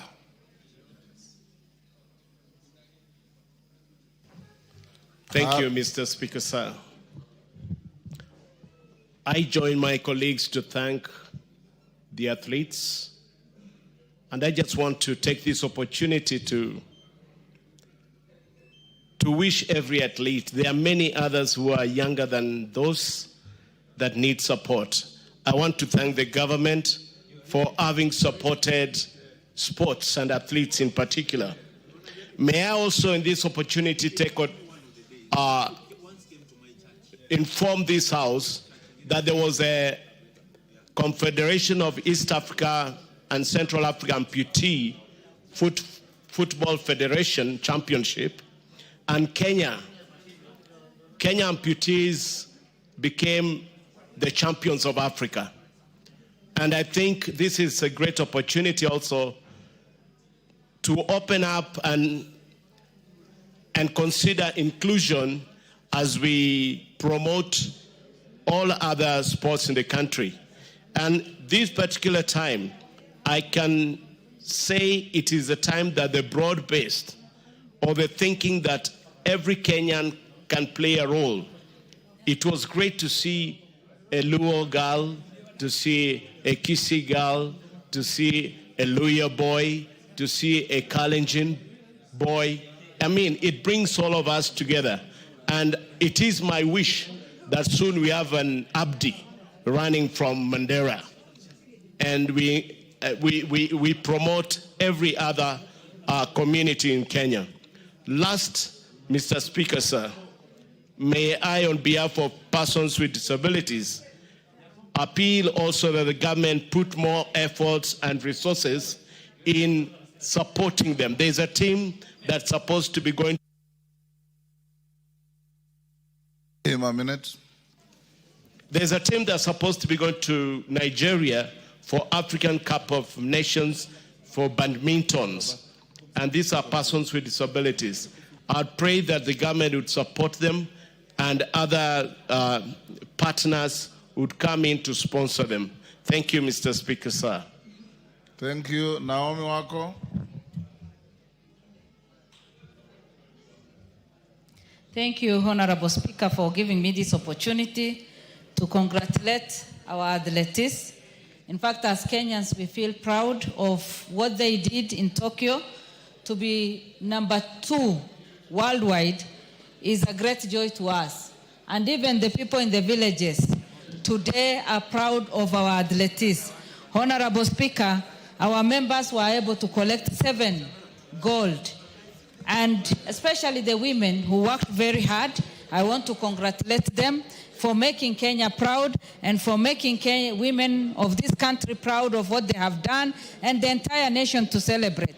I also want to congratulate the entire team, both men and women, because they have given our nation their best. Honorable Speaker, our president has given a lot of attention to sports and he has motivated them in many ways. Mine is just to say that as leaders, we also need to congratulate and also motivate our members so that they perform well. This has also inspired many other people, because in the past we used to say that athletes are only from Rift Valley, but today we can say as a country we can all participate and also win and make this country proud. Thank you, Honorable Speaker, and we congratulate our team. Thank you. Owen Bayer. Thank you, Honorable Speaker. Honorable Speaker, I want to join fellow members in congratulating our athletes, Honorable Speaker, and say that an investment in sports is actually an investment in the pride of the nation. We stand tall as a nation and as a country today celebrating the great feat of our great athletes and our sports people. Honorable Speaker, probably this great feat that happened in Japan is because stems from what we did in the football in Chan. The success in Chan actually propelled our athletes to even want to do better. And I believe, Honorable Speaker, as we go forward as a nation, with the motivation and with the whole country united and rallying for success in the sports fields, Honorable Speaker, we are going to not only succeed on the sports field, but will remain as a country that is united, as a country that is focused, and as a country that is looking for success in every field, Honorable Speaker. And I want to pay great accolades, Honorable Speaker, to this government and to the President for standing by athletes in this country. We have seen him, even before this team, we have seen him bring athletes to State House and giving them, some motivation, Honorable Speaker. We saw him motivating the football team, and I also know when he comes back, Honorable Speaker, he'll motivate this team and many other teams that the country comes in, Honorable Speaker. Probably, Honorable Speaker, you need to borrow from the President. The way he did to our team, national team, probably that's what you need to do to the Bunge FC team. So that, Honorable Speaker, they'll be able to do better. I don't want to go to Uganda and come back without a medal. But you can actually engineer success, but actually doing President Ruto thing in the House. And we will bring all the trophies, Honorable Speaker, to this House. I thank you, Honorable Speaker. We'll support winners, not joy riders. Thank you, Owen. Mawade?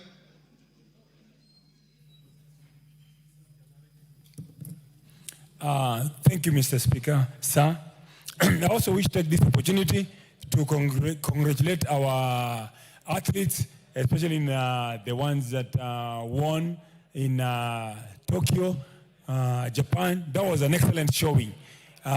We became the world beaters this time around in athletics. Also, we wish to, on the same weekend, we also won in Berlin, the 2 marathons for both the men and the women. So we also want to congratulate them. I would also take this opportunity to congratulate our football team for the Chan, for their great performance this time around. And we just missed getting to the finals just by a whiskers, and I know we'll do better in the future. The local playing teams, the teams that play in the local league, performed very, very well. The players that play in the local teams fared very, very well. In the same tone, I also wish to bring up the issue of our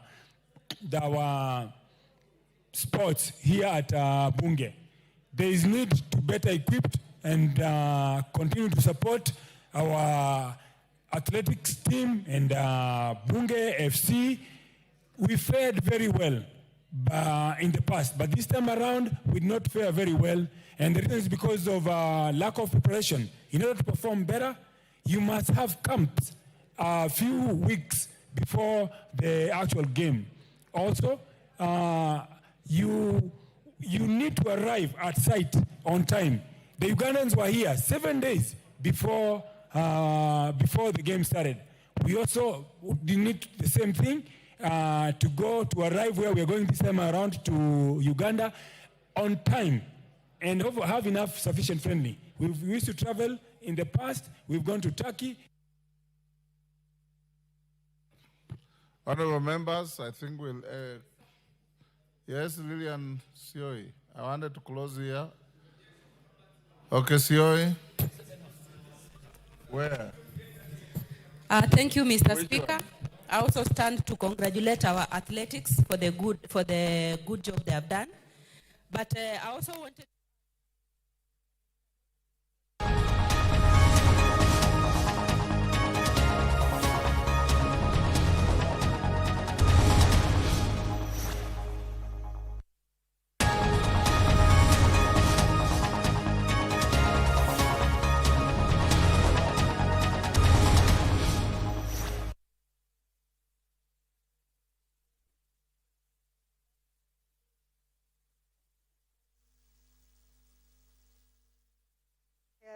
A consultative meeting with the TSC and deliberated on the recruitment and transfer policy of teachers in the county and registration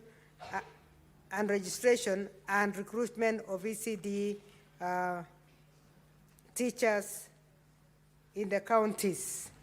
The 12 statements which are linked to the Ministry of Education will hopefully be discussed this weekend, Mr. Speaker, as we have a retreat with the Ministry of Education. Therefore, the committee proposes to undertake the following activities: to hold a retreat with the Ministry of Education between the 26th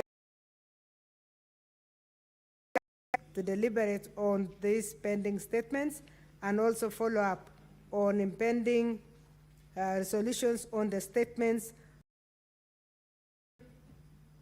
national the 4th July regarding concerns education, the funding model, education, and acceptability of learning. They can seek the ministries to implement a cabinet resolution on merging the 10 state corporations in the education sector. Mr. Speaker, I'm meeting with the Council of Governors to deliberate on the implementation and harmonization of the scheme of service for ECD teachers and the implementation of the provisions of ECD policies, including the National Pre-Primary Education Policy Standards Guideline of 2018 and the budgetary allocation and expenditure of counties in relation to the devolved function under the education sector will also be looked at. Finally, we will continue engagements with the governors on the inquiry into the implementation of the early childhood education and vocational education and training under the VTCs, the policies and the various policies that they have at the county level.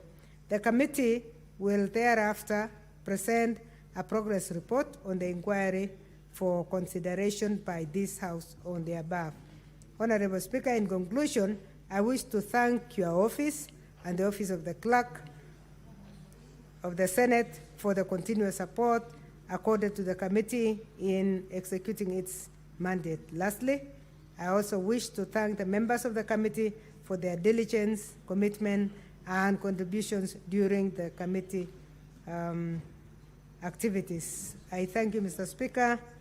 Senator Margaret Kamar, Vice Chair of the Standing Committee on Education. Thank you. Thank you, Chair Education. That is the end of the statements.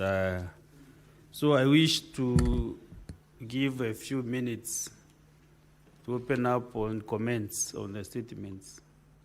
And want to generally open from 52.1, 53.1, and 52 and 51.1C. No.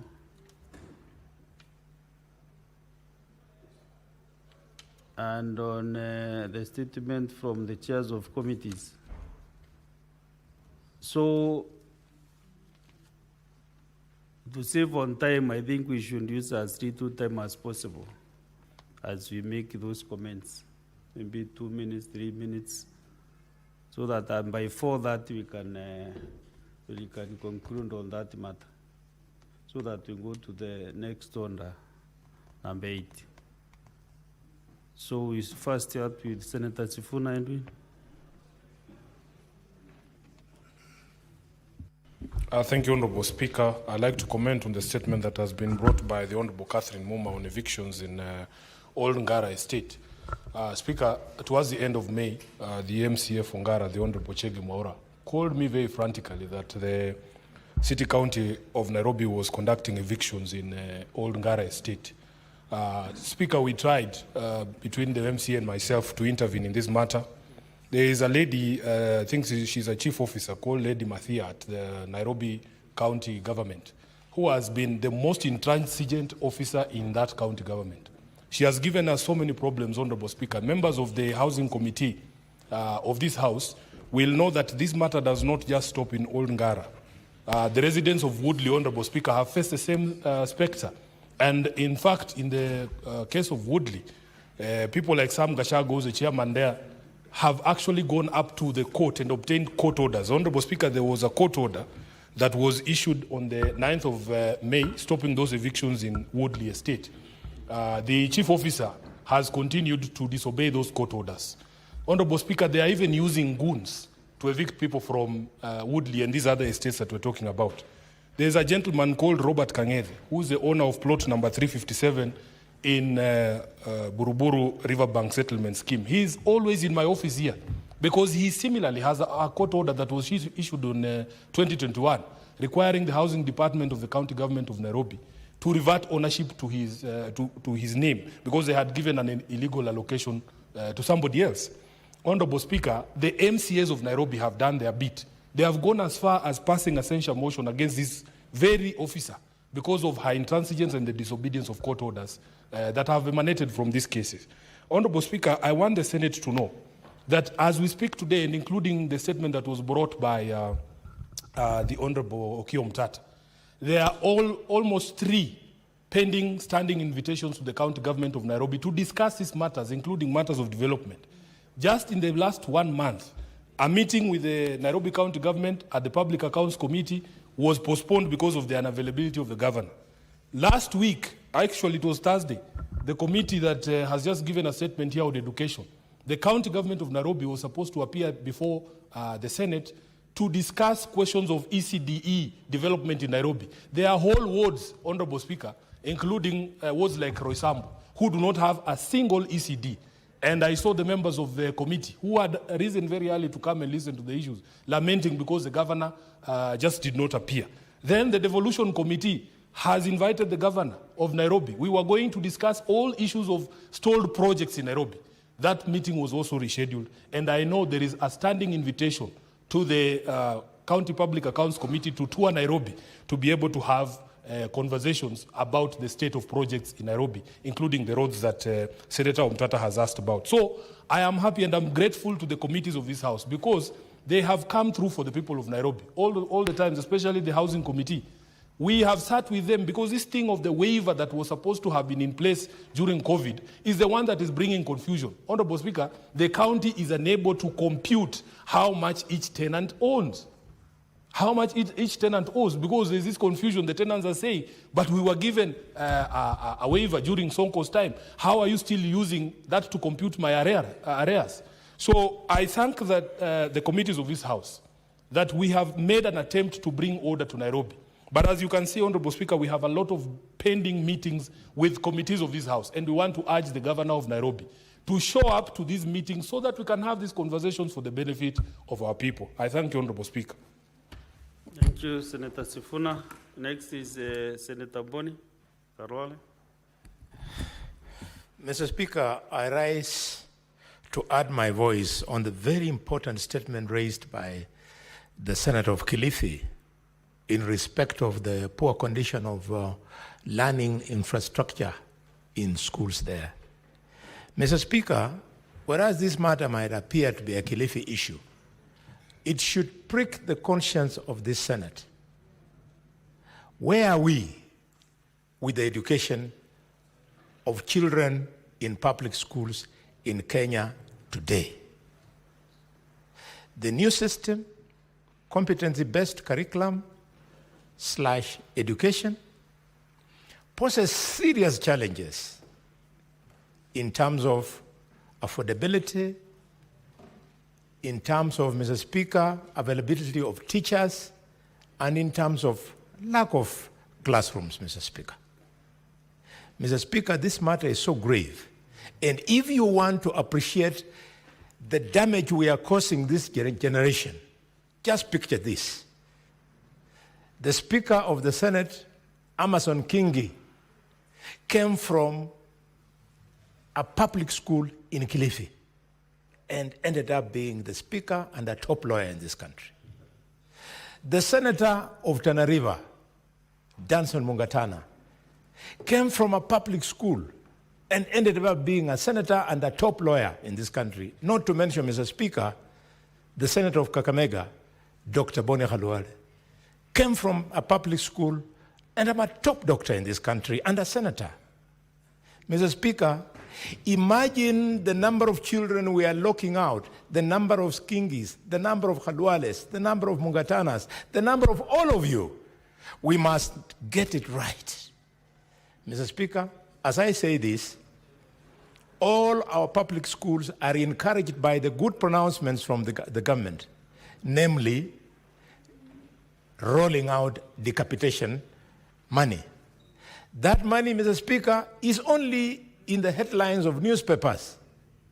It is only in the beautiful speeches by the ministers. The money for decapitation, but for capitation, the money for capitation, Mr. Speaker, is not on the ground. It's a big challenge. And now we are being told we have 50,000 ghost learners.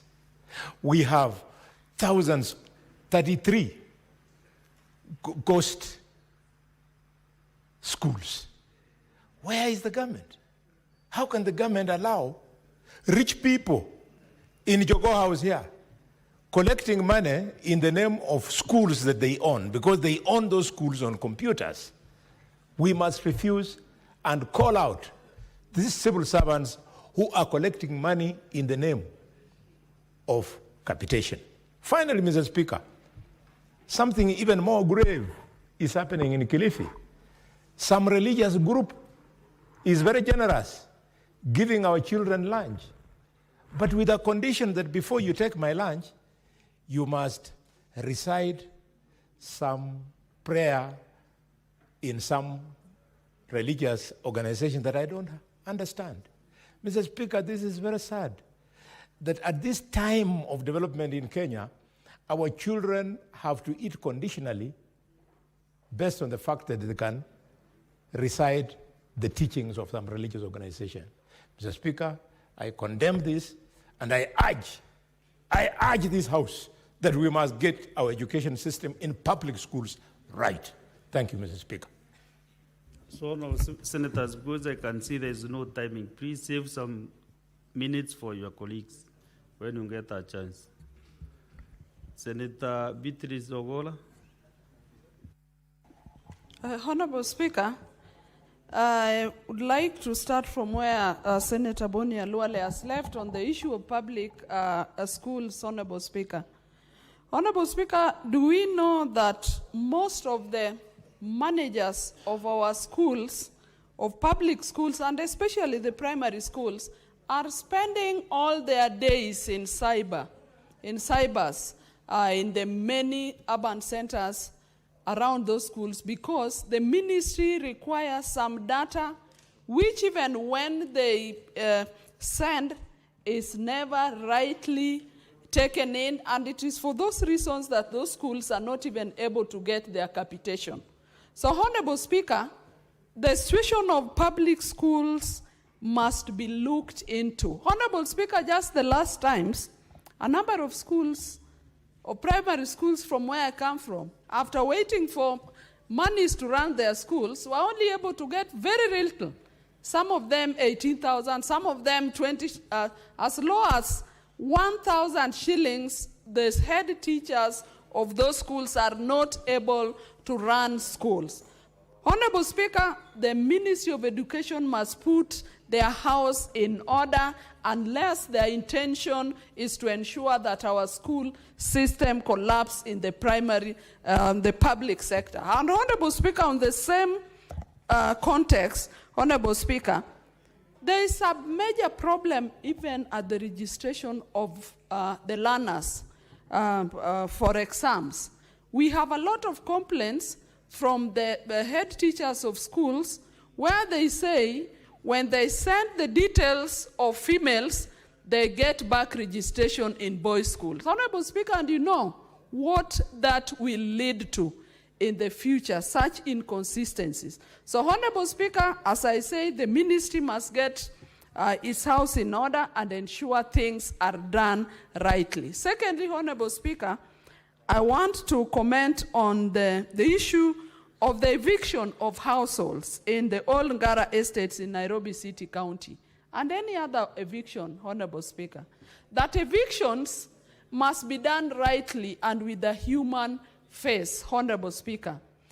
The public must be engaged over those evictions, notices must be given, and reasons must be given for those evictions. And when they are done, Honorable Speaker, we do not want as a county to see, as a country, to see families thrown out in the cold, including children, people who have lived in estates for years, Honorable Speaker, some of them with the right documents, but because there are people who are interested in getting ownership of those places, then they end up being thrown out for no reason. Honorable Speaker, why should a public officer do things wrongly?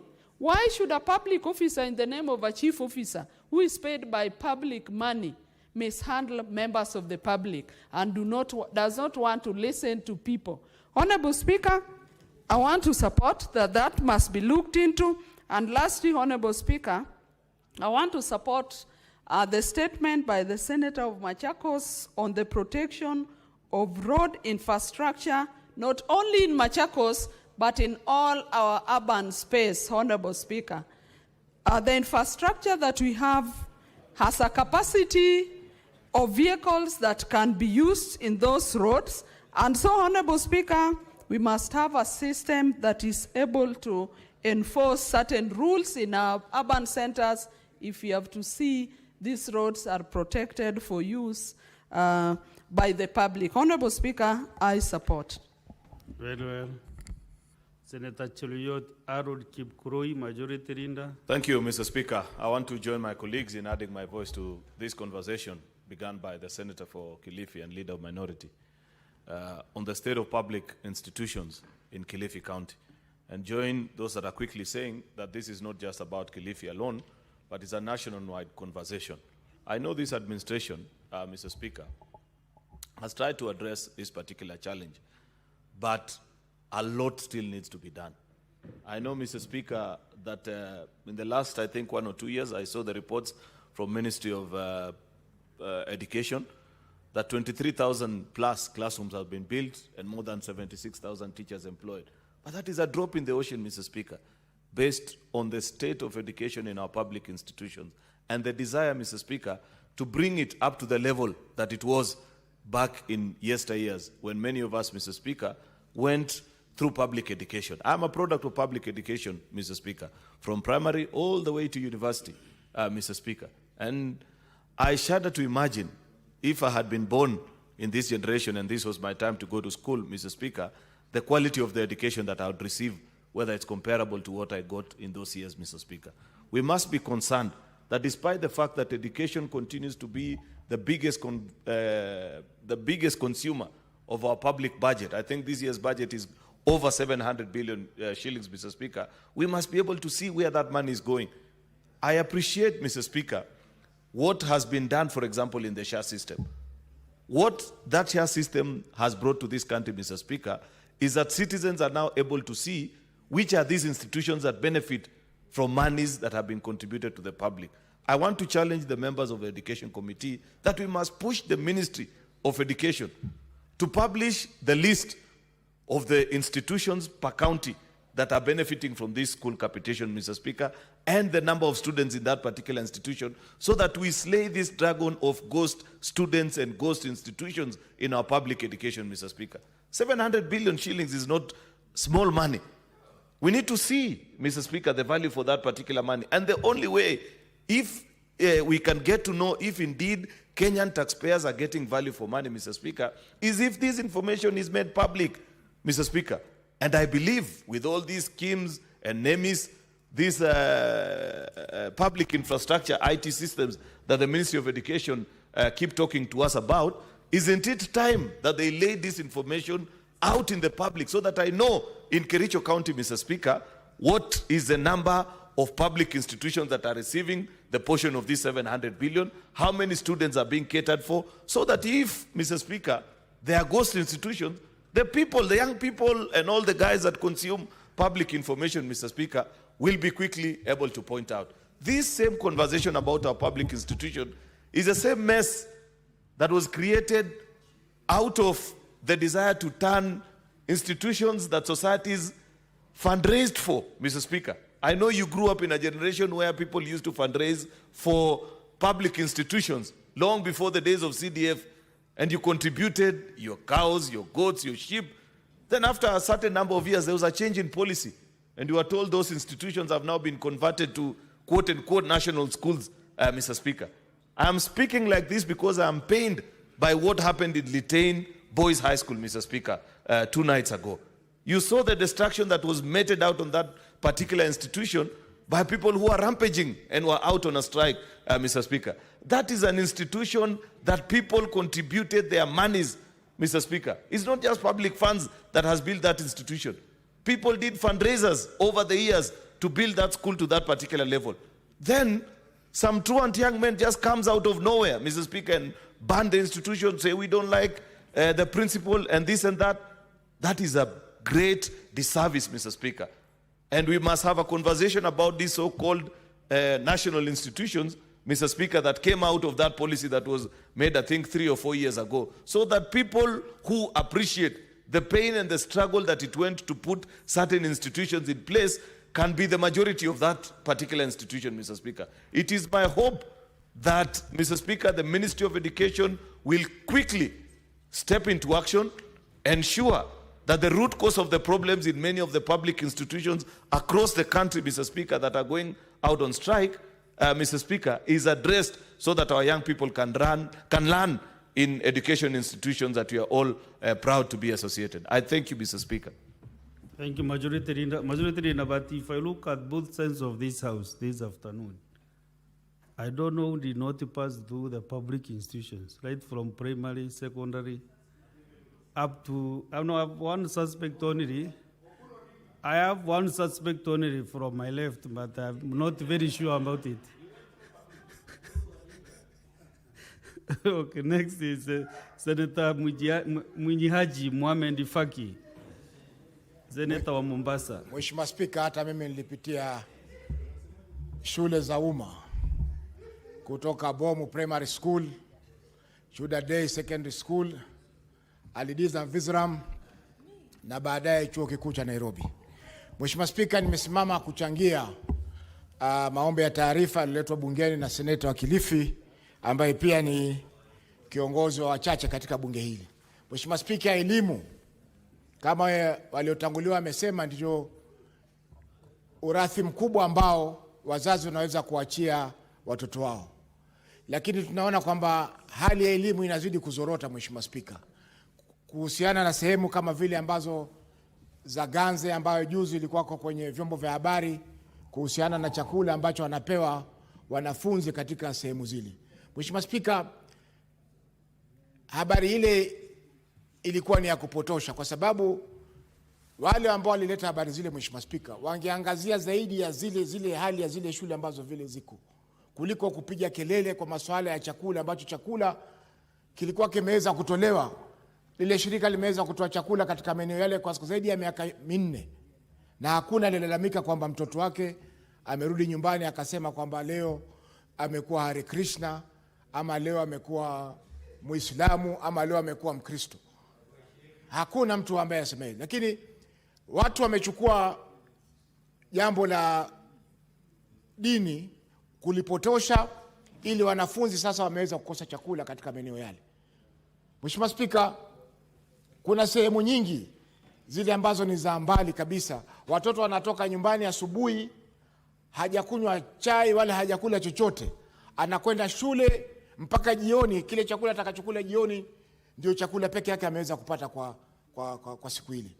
Kwa Mheshimiwa Spika, hili swala la miundombinu katika shule zetu ni swala ambalo lazima tuliangazie kwa undani zaidi. Mheshimiwa Spika, kule kwetu Mombasa kuna wodi ambayo inaitwa Mwakirunge, na katika Mwakirunge kuna kijiji kinaitwa Marimani, ambapo hapo kumejengwa ECD, ambayo ECD ile ilijengwa na kwa ufadhili wa balozi ya Amerika mwaka 2006. Mpaka leo hakujajengwa ECD mpya, Mheshimiwa Spika. Na wazazi wameweza kujitahidi wakajenga yao ya udongo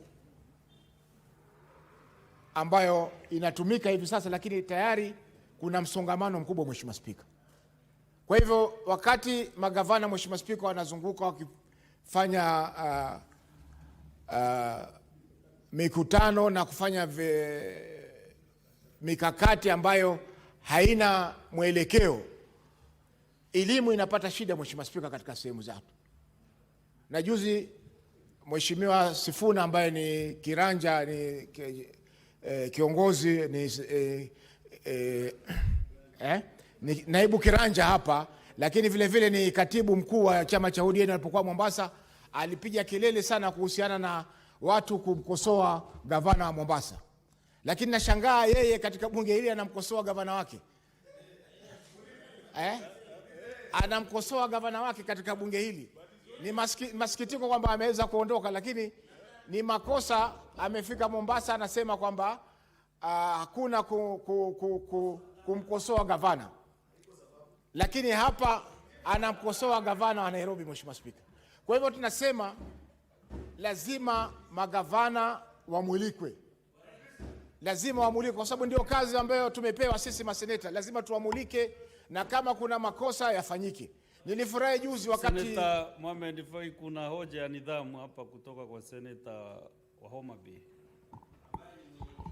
Seneta Kajwang. Nilikuwa nataka Bwana Spika, je, ni nidhamu kwa seneta wa Mombasa kumkashifu seneta wa Nairobi kwamba yeye huwa azungumzi maneno yakienda Mrama Nairobi, lakini maneno yakienda Mrama Mombasa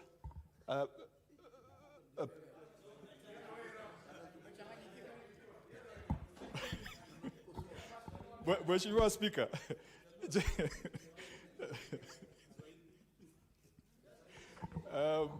am I allowed to change the language midstream? Endelea vizuri tu, endelea tu maliza. Sawa. Mheshimiwa Spika, je, ni sawa kwa seneta wa Mombasa kumkashifu seneta wa Nairobi kwamba maneno yakienda Mrama Mombasa ananyamaza na maneno yakienda Mrama Nairobi ananyamaza na anaongea, na seneta wa Mombasa anajua kwamba seneta wa Nairobi huwa anawakashifu viongozi wote, hata wale wakubwa, wale wa Nairobi, Rais Ruto, hata saa zingine anakosana na kiongozi wetu Raila Odinga. Kweni sasa huyu gavana wa Mombasa amekuwa Mungu mwingine mkubwa kuliko Rais Ruto ama kuwa mkubwa kuliko Raila Odinga? Afafanue mbona anaona Sifuna atamwogopa Abdul Swamad ilhali amuogopi William Ruto. Hili jambo limeleta tumbo joto sana. Naomba nimpatie kiongozi wa wengi, Senator Aaron Cheruiyot. Speaker, ni kinaya cha kutamausha kwamba seneta wa Homa Bay, rafiki yangu Senator Moses Kajwang, ambaye ni mwenyekiti wa kamati ya uhasibu hapa bungeni na ndiye tunayemtegemea kuwakosoa magavana kwa yale machafu yote yanaendelea katika kaunti zetu, anasimama hivi leo na kukubaliana na seneta wa Nairobi kwa matamshi yale alisema kule Mombasa, eti gavana wa Mombasa hafai kuulizwa swali lolote. Ambapo inafanya nijiulize, je, tuko na mwenyekiti ambaye anajua kazi yake, Bwana Speaker, ama analinda kaunti zingine zaidi ya zingine, Mr. Speaker? Ningependa kujua mambo haya. Haya. Sasa tumusikize seneta wa Mombasa. Mheshimiwa Spika, Seneta Kajwang hakuwa na hoja ya nidhamu. Nafikiri ilikuwa ni hoja ya maoni ya kusahihisha, yani kunijulisha. Ni kusema tu kwamba ipo haja ya kuamulika magavana. Ni lazima wamulike kwa sababu sheria inatupa sisi nafasi ya kuamulika. Na nampongeza Seneta Umtata, jana alipata judgment ambayo juzi alipata judgment ambayo ilitilia nguvu kazi yetu sisi maseneta kuamulika magavana. Kwa hivyo lazima na Senator Mazayo, lazima kule Kilifi tumulike Mung'aro, tuone kwamba anahakikisha kwamba kila eneo watu wanapata chakula, wanafunzi wanapata chakula, kwa sababu eneo la Kilifi, Mheshimiwa Spika, ni kubwa sana. Ukiangalia kama hiyo Ganze constituency ni sehemu kubwa sana, Mheshimiwa Spika, ambao wazazi wengi katika maeneo yale ni maskini na watoto wanasoma bila ya kula chakula chochote asubuhi akitoka kwenda shule. Mheshimiwa Spika, kwa kumalizia ni kwamba sisi kama Senate lazima tuongeze bidii katika kamati zetu. Tumeona kamati ya ukulima imeweza kutoa ripoti yake. Kamati ya elimu tulikuwa nao Mombasa wakati fulani ikafanya kazi nzuri sana kuzuri ECD na eneo nyingine. Kwa hivyo zile kamati zetu lazima ziwe na nguvu. Na nataka kupongeza mwenyekiti wa kamati ya sheria endelezi, yani Delegated Legislation Committee, ambayo yuko ni mwenyekiti wetu kwa kazi nzuri ambayo anafanya. Japokuwa mara nyingine huwa kidogo anadegarega wakati tunataka kuregesha zile kanuni ambazo hazifai. Huwa mara nyingi ana upendeleo kwa upande wa serikali, lakini hiyo tutaweza kusahihisha naye. Asante Mheshimiwa Spika kwa kunipa fursa hii. Haya, asante Senator Mudigi Alexander. Asante Bwana Spika kwa kunipa nafasi niweze kuchangia mjadala unaendelea kuhusu mambo ya elimu katika Kilifi County. Asante sana Senator Matayo, minority leader, kwa sababu mambo ya elimu ni kitu inafaa iwekwe nguvu katika Kenya mzima. Mambo ya shule ya nasari na pia mambo ya primary na sekondari na university. Mambo ya elimu, wakati kulisemekana wazazi waweze kutoa pesa, ni kama ilete shinda Bwana Spika, kwa sababu ukiangalia shule nyingi ambaye ya msingi, shule nyingi imekuwa na shinda, kwa sababu unakuta mambo ya chakula iko na shinda, mambo ya maji iko na shinda, pia ile madarasa imejengwa pale iko na shinda. Niko na mfano kama katika Embu County, katika Kiambere Ward, Mbere South, wiki mbili iliyopita upepo ulipitia kwa shule moja ambaye ni ya Karora Primary School, ikapepa mapati yote na ile shule imewachwa bila kitu.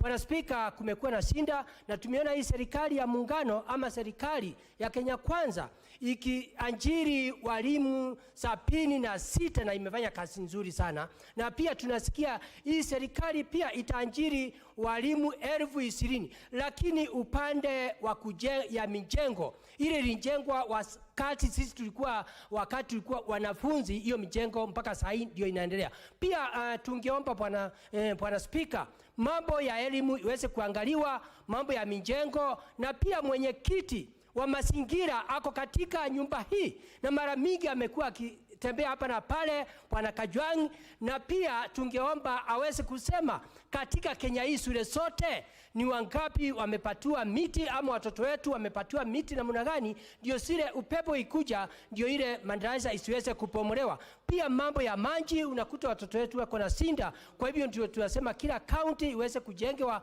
mbawa za maji na mambo mengi. Kwa hivyo Bwana Spika, hii mambo yote ni mambo ya kuhuzunisha, na ni asante sana kwa Senator wa Kilifi, kwa sababu sio Kilifi peke yake, ni kaunti zote. Kwa hivyo nataka niseme Bwana Spika, katika Embu pia kuna sinda na kaunti zile zingine. Kwa hivyo Bwana Spika, kama tunataka kuunga mkono mambo ya elimu, mambo ya competition mpaka ifanye kazi, mambo ya mijengo mpaka ifanye kazi, mambo ya mazingira mpaka ifanye kazi, mpaka watoto wetu wale wanataka kusoma elimu ya kisasa mpaka tuwaunge mkono na kila kitu, kwa sababu tumeona watoto wengi wakienda kwa private schools, na pia hata zile private schools imekuwa na shinda Bwana Speaker, kwa sababu tumeona wakati watoto wamekuwa wengi mambo ya inspection imekuwa na shinda. Kwa hiyo Bwana Speaker, mimi naunga hiyo mjadala mkono, kwa sababu nataka nikumbushe ile shule ya ile ili pepo na upepo ni sisi tunachanga. Mimi nilikuwa mmoja, hata naomba kama mkubwa wangu majority yako hapa, ninataka nimuombe hata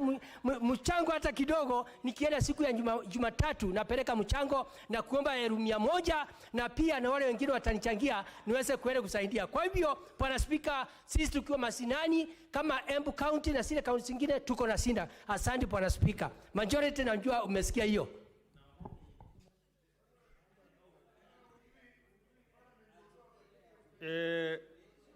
Senator Mudigi, hii nyumba sio ya kutafuta hera ya kwenda kwa mashule. Kwa hivyo hiyo ungeona yeye nyuma ya hema. Kwa hivyo kwa michango yako seneti ichukuliwe kama ni nyumba ya kutafuta hera za kupeleka hapa na pale. Serikali ya Kenya inapaswa ijenge hiyo shule. Sio kiongozi wa wengi. Umuweke katika ramani ya Kenya ya kwamba ndiye anapaswa ajenge ofisi ya nyumba ya shule yenu huko Embu. Senator David Wakoli.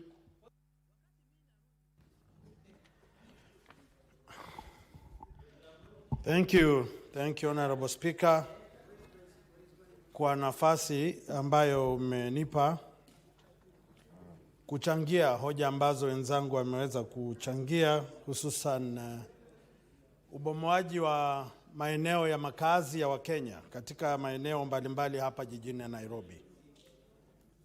Mheshimiwa Spika, naomba utulivu kwa baadhi waliokuwa wanabwata. Mheshimiwa Spika, ni jambo la kuhuzunisha sana iwapo maafisa wa serikali za kaunti wanachukua mamlaka mikononi mwao na kufanya jinsi wanavyotaka. Ningeomba kamati husika ya kamati ya nyumba, miradi na miundombinu, Mheshimiwa Spika, iweze kumuita gavana na makatibu hawa ili waweze kuelezwa jinsi serikali inafanya kazi. Lakini nimesikiza kwa makini wakisema kwamba vyeti vya umiliki wa ardhi hizi, vyeti hivi vimebadilishwa, watu wengine wamepewa na waliokuwa na vimiliki wamenyang'anywa. Tungependa idara ya kupigana dhidi ya ufisadi vile vile na ujasusi wao wepesi, jinsi nimeona wiki iliyopita wakiwa wepesi wakisema kwamba baadhi rafiki yangu waziri fulani aweze kubeba msalaba wake. Naomba pia waamke haraka haraka, tuwaone wakuwatembelea magavana ambao wanapora pesa za umma haraka haraka na kwa wepesi.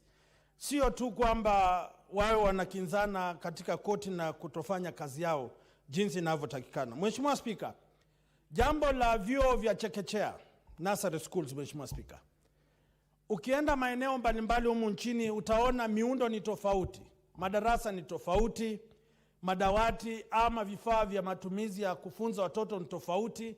Kuna shule ambazo nasikiza hapa wanapewa vyakula, kuna wengine hakuna chakula, wengine wanapewa maziwa, wengine wanapewa ubwabwa, yani uji.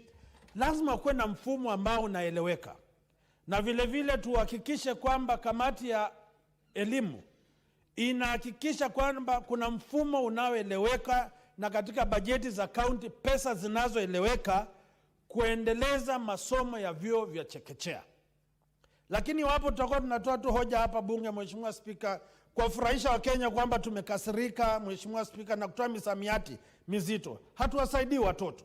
Lazima katika bajeti tuone fedha, lazima katika utekelezaji wa miradi hii tuone ripoti, ili watoto wanapokuwa tunaweza kusema kwamba kweli tulitunga sheria, tukafuata na masomo yakaendelea. Mheshimiwa Spika, kaunti hizi lazima pia ziweke fedha katika vyuo anuwai. Kwa kimombo tunasema polytechnics, Mheshimiwa Spika. Wamejikita katika kuweka miradi ambayo wanapata kipato cha haraka. 10% ama 20% ya kandarasi wanaletewa hela, Mheshimiwa Spika. Lakini hawaweki fedha kwa miradi ambayo inasaidia watoto wa nchi ya Kenya. Vijana kule nje ukienda, Mheshimiwa, katika kaunti, vyuo anuwai, Mheshimiwa Spika, havina wanafunzi, havina vifaa vya kufunza, hakuna madarasa. Mheshimiwa Spika, ni kinaya kwamba tunasema ugatuzi unaafiki matarajio ya vijana. Lazima tuhakikishe kwamba vijana hawa wanapewa vyuo anuwai ambavyo wanasoma na vile vile wanaweza kutafuta ajira baadaye. Mheshimiwa Spika, nikimalizia, swala zito la usafi wa jiji la Nairobi, barabara hapa Nairobi, taa hapa Nairobi, maji machafu na takataka hapa Nairobi. Hawa viongozi wote ambao wako hapa, Mheshimiwa Spika, wako na makazi hapa Nairobi na wana haki ya kuzungumza kwa niaba ya watu wanaoishi katika maeneo wanaoishi.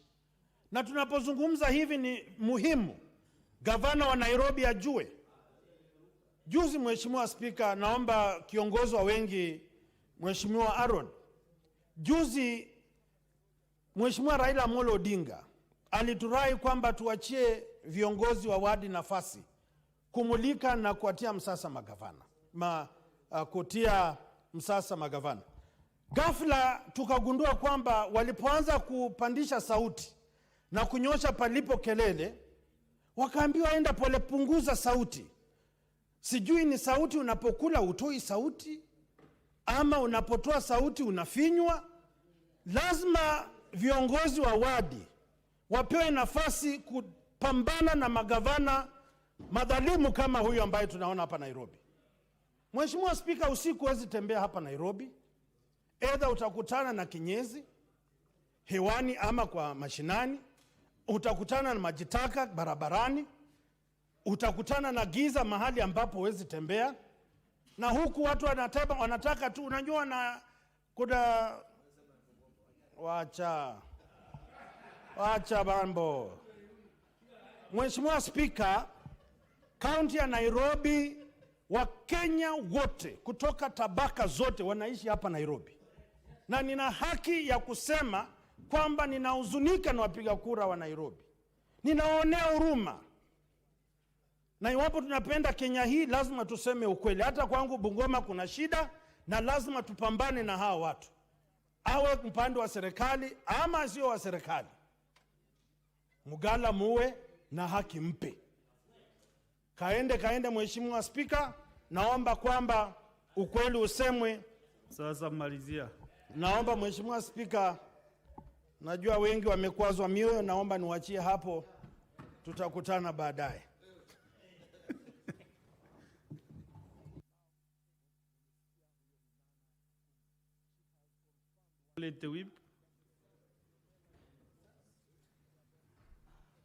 Thank you, Mr. Speaker. Mr. Speaker, I rise to support two very important statements that have been brought about by two distinguished senators. One, briefly, is to comment on the statement brought about by Senator Omtata in terms of, really it boils down to the issue of management of the city. Mr. Speaker, before this constitution, during the BBI period, some of us had seen an opportunity to be able to bring in positive change to how a city like Nairobi is managed.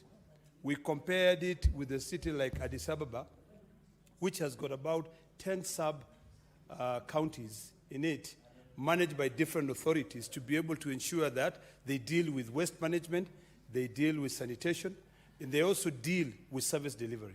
Mr. Speaker, when we are talking about the issue of managing or lamenting here on how filthy and dirty the streets of Nairobi are, I think it is about time that we become more future-centric and come up with a solution on what we are going to do, because every single day as we talk, we will never solve the problem of Nairobi.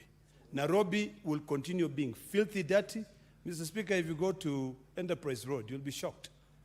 You know, there's a place where they sell pallets, and right next to it, I think it's next to one plastic manufacturing company. It is a filthy area. You know, it is literally converted into a dump site. It's the middle of the road, converted into a dump site. If you go to Isili, the same things. Mr. Speaker, it is about time that we start thinking about how do we manage Nairobi. And ultimately, my proposal will be Nairobi should never have been made a county. Nairobi should not be made a county. Nairobi should be made a capital city that is managed like other big capital cities are managed. A city like Addis Ababa, a city like Washington, D.C. Because what is happening right now, we have been told of problems. Earlier on, the Senator of Nairobi was talking about the issues of post-COVID. When people, houses, when they were given a waiver because of the hardship. Then later on, now we have changed the strategy. What is happening as to why tenants are being evicted from their houses is not really because of a rent dispute issue. It is because of these affordable housing redevelopment strategies that are coming up. And instead of taking those people and sitting down with them and saying, let us find a way that we build these houses for you to be able to live here and continue contributing to this economy, we now kick them out. Those are things that, Mr. Speaker, that needs to be thoroughly investigated and a solution found, one that will be able to take care of the needs of these citizens who live in Nairobi. It is true, all of us live in Nairobi. Members from all the 47 counties live in Nairobi. So we must be able to come up with a better way of managing this city.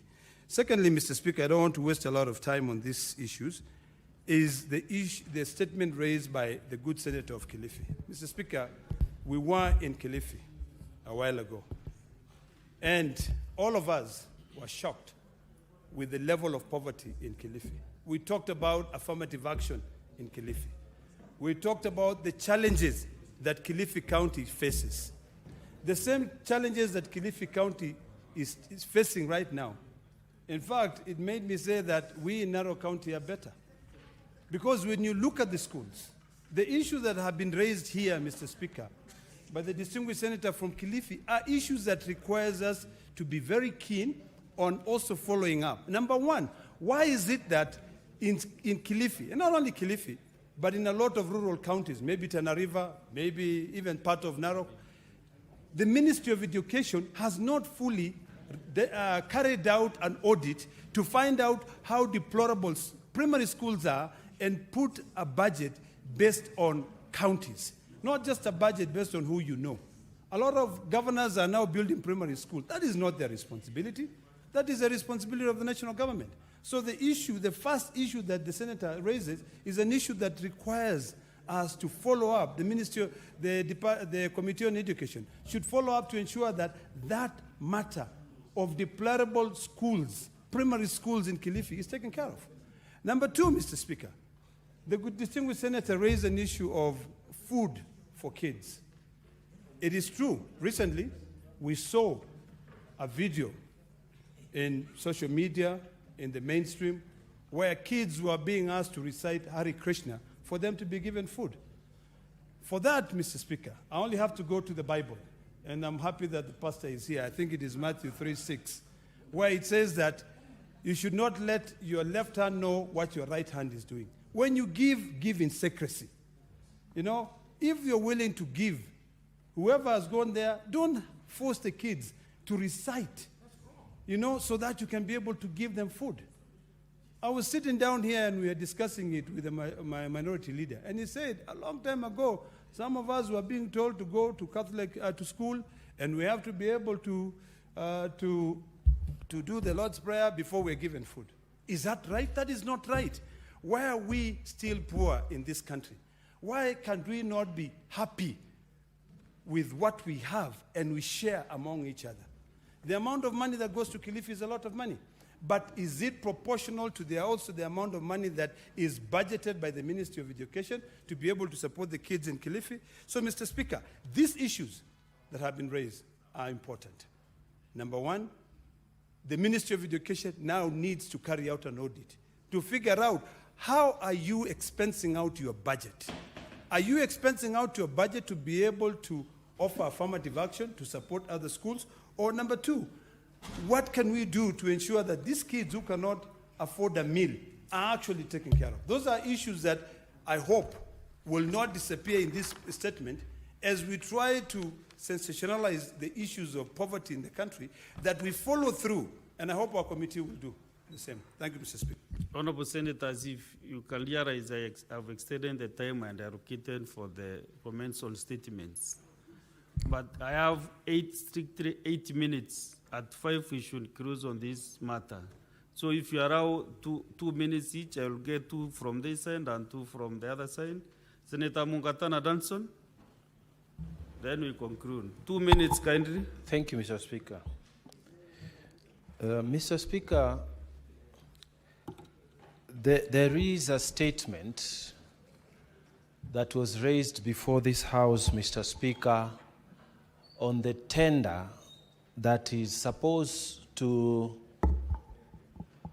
procure the currency for central bank on behalf of the Republic of Kenya. Mr. Speaker, a lot of our colleagues have not noticed it, but the essence of that statement, Mr. Speaker, is to ask and question the accountability mechanism within the central bank. Mr. Speaker, we approved the chairman of the board of directors of central bank here, and we asked him to be a good custodian of the funds that are allocated to Central Bank of Kenya. Mr. Speaker, to hear that they have removed the people who used to produce the currency in this country, they have used some mechanism that is dubious, a procedure that is not clear, a mechanism that is not following the law on procurement. And that has costed the taxpayers millions more than the previous contractor, Mr. Speaker, is a question that should concern all of us. That they have short-circuited the system so that they covered themselves under the shred of security to short-circuit the system. Mr. Speaker, I urge the chairman of the Committee on Finance to really go into the depth of this. We want to know the truth. Kenyans want to know the truth. Anything that has to do with money, Mr. Speaker, in these hard times, we want to know the truth. And we want to know the owners of the companies who have been favored and who are the real owners behind those companies. Because this country, Mr. Speaker, if we are to fight corruption, we must fight corruption at all levels, even at the level of Central Bank of Kenya. If the Auditor General is raising questions, Mr. Speaker, they should be the first persons to run to come and explain themselves before the committee of the Senate. Mr. Speaker, I urge the committee to call them as of yesterday so that this statement can be disposed of. Kenyans are worried that even the central bank itself is procuring in a manner that is costing them money, and yet we could have done an easier procurement. And it is not transparent, Mr. Speaker. This is the biggest economy in East and Central Africa. How can the Central Bank of Kenya behave in a manner that is not transparent? Mr. Speaker, I urge that the committee goes to the depth of this matter so that Kenyans can know the truth. I thank you, Mr. Speaker. Senator Sosi Ngonfrey.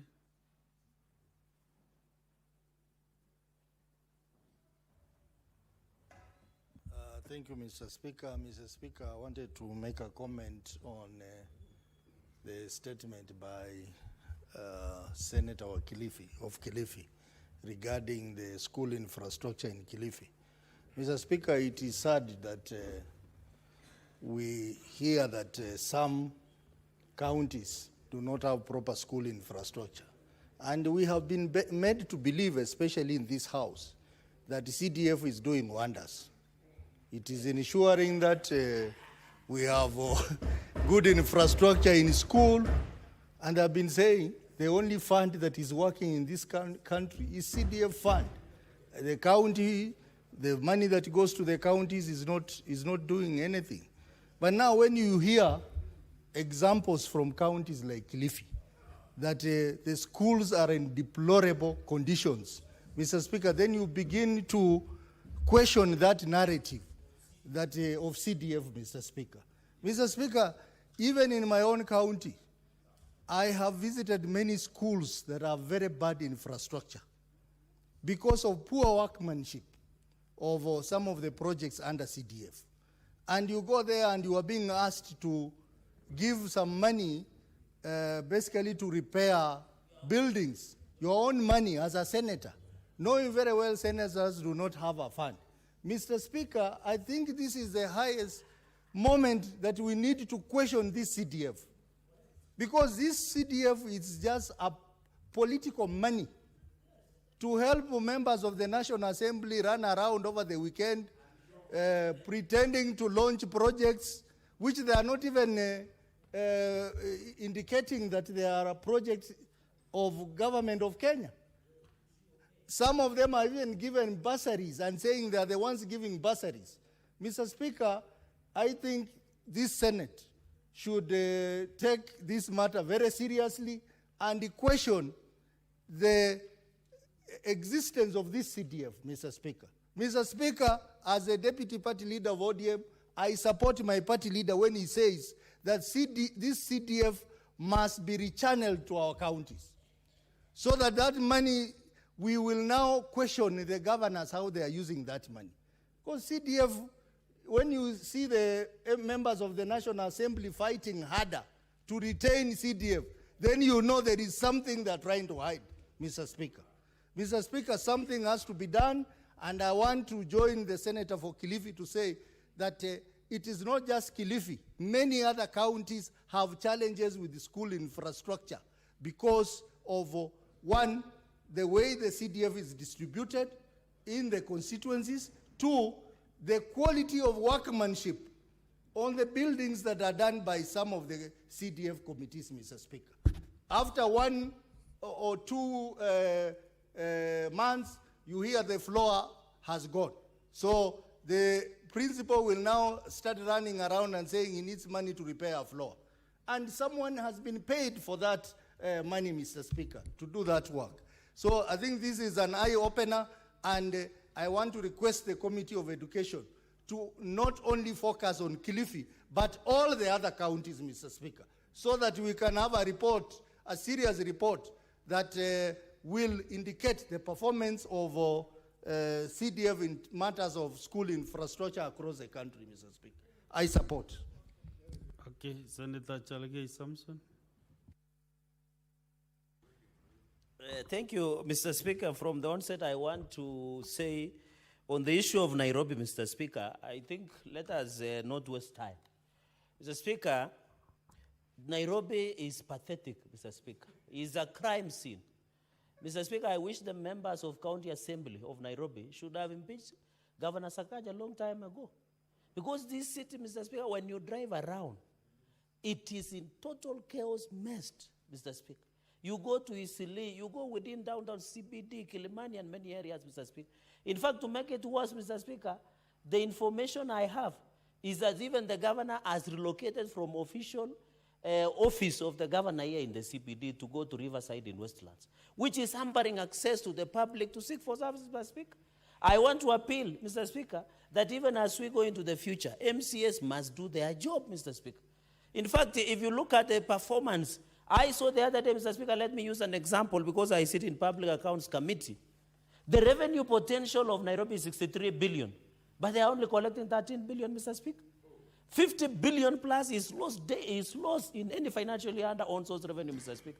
So, Mr. Speaker, and the only advantage Senator Sakaja, Governor Sakaja has is only protection that he gets from the party leader of ODM and other interests, Mr. Speaker, in this republic.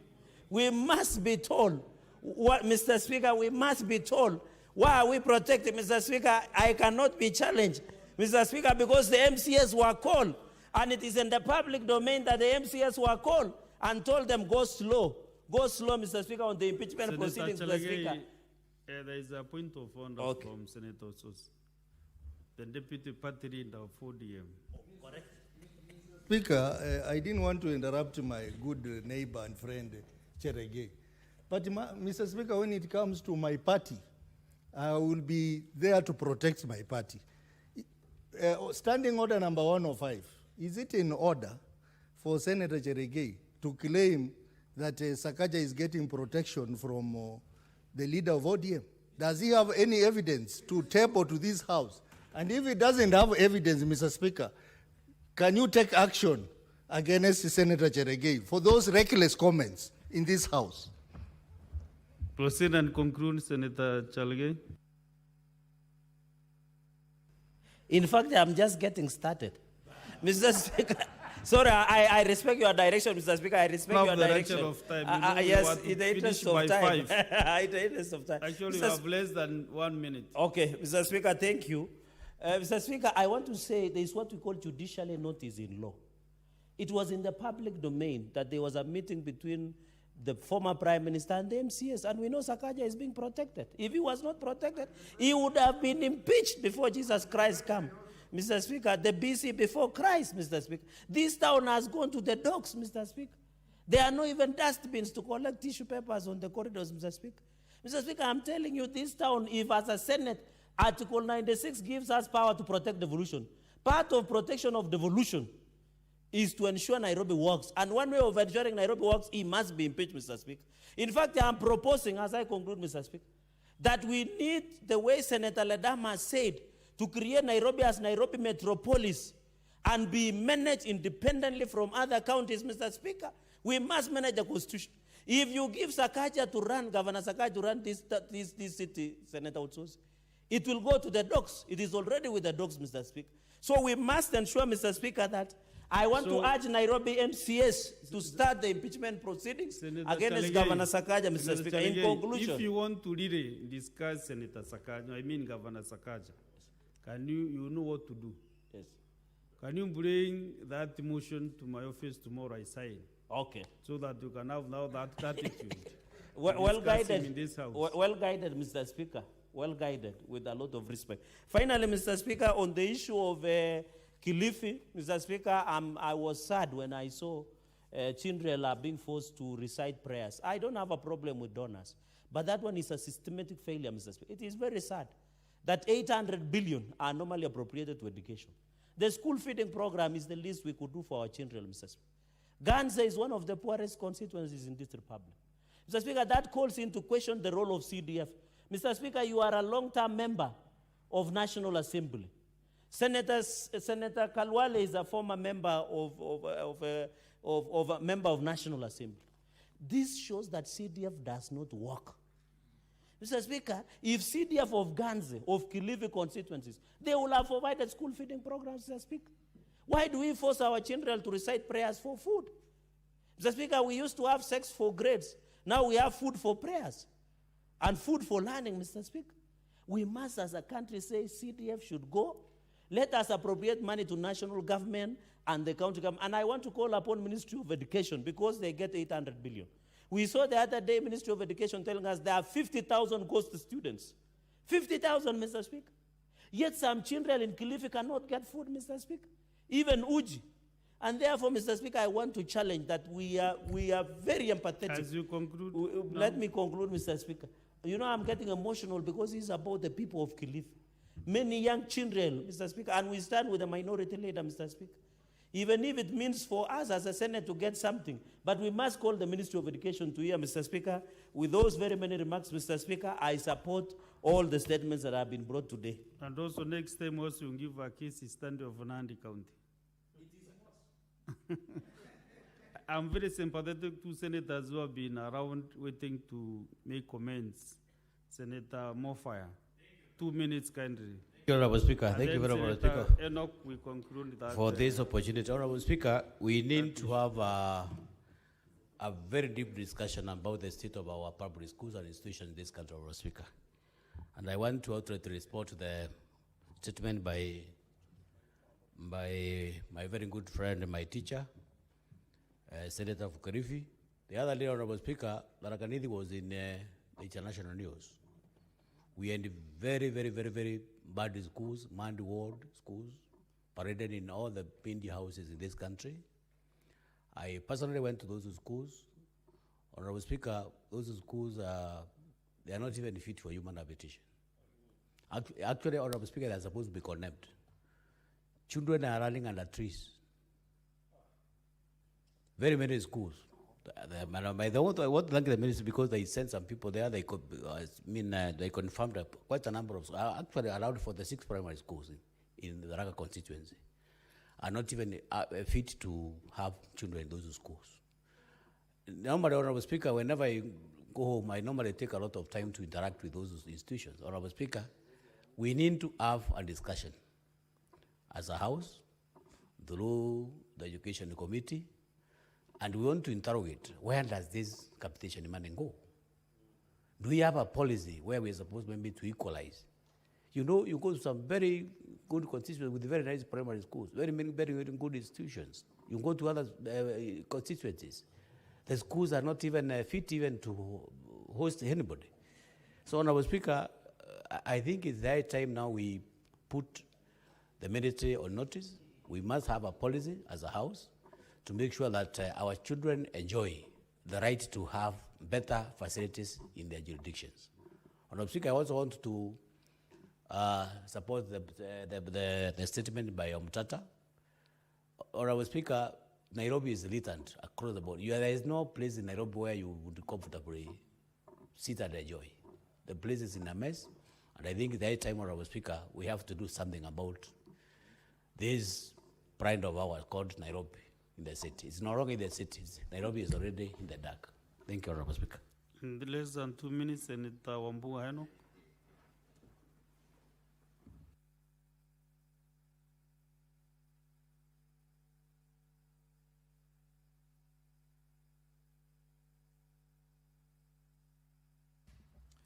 Mr. Speaker, I stand to really support the statement by my leader, the minority leader, Senator Mazayo, on the state of schools infrastructure in Kilifi County. Mr. Speaker, when Senator Mazayo speaks about the dilapidated classrooms and school infrastructure in most of the public schools in Kilifi, he speaks for all of us. Mr. Speaker, we have witnessed, and my friend, my brother, Senator for Tharaka-Nithi has just made a statement, deplorable infrastructure where young children are supposed to be inducted into academia. Structures that actually pose a risk to these children. Mr. Speaker, the question that we must ask, and ask very, very clearly, Mr. Speaker, in the Senate, is whether this CDF is a fund that is supposed to help the education of our children, or is a fund that is supposed to help the pockets of leaders in the National Assembly. Mr. Speaker, I say this because I have personally borne witness to a lot of mess going on, Mr. Speaker, in public primary schools and secondary schools in my own county. Just last week, Mr. Speaker, and these things must be said for what they are. I attended a function last weekend. And the secondary school has been blown up. The roof has been blown up by wind. And there is no money to repair the roof. Mr. Speaker, I had to give 50,000 shillings from my pocket to repair the roof of an administration block at Kanzigo Secondary School.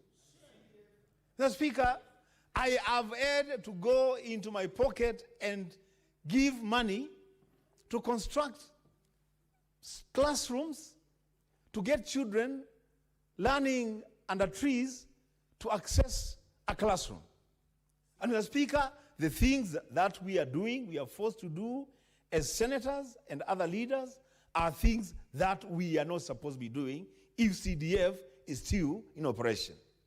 Lastly, Mr. Speaker, this thing about school feeding program, it's a shame. It's a shame, Mr. Speaker, that a donor would demand of children to recite a prayer for them to get food. Food of all other things, Mr. Speaker. And the question that I ask again about CDF, if public schools, ECDs, run by county governments, if the county governments are providing food, even if it is uji, to the young kids in ECDs, and the kids in lower primary and upper primary can't access food. Mr. Speaker, what kind of discrimination is this? That you have in one setting some kids who are getting access to some food, and in the same setting, there are students who cannot access food. Mr. Speaker, we must streamline our operations as a country and as leaders. Thank you. Next order.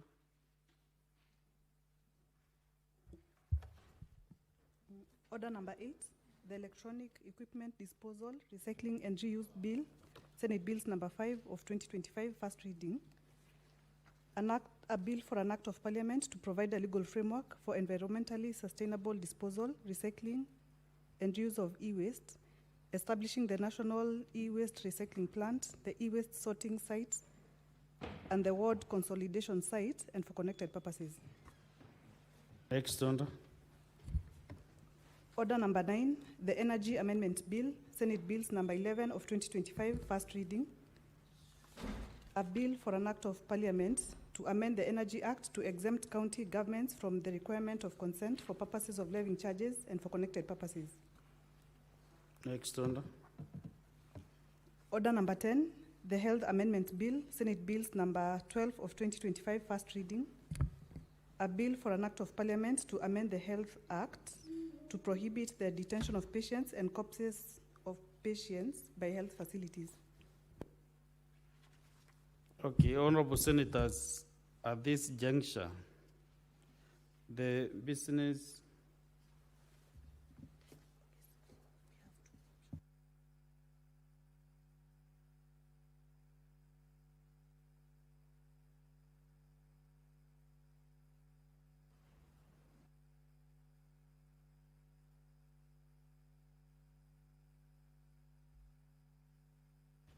So, honorable senators, I was saying at this junction to reorganize the order of business. We reschedule business appearing as order number 11.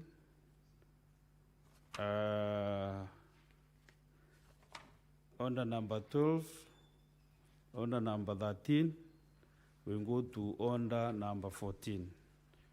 Senator Rendama Olekina. Which one?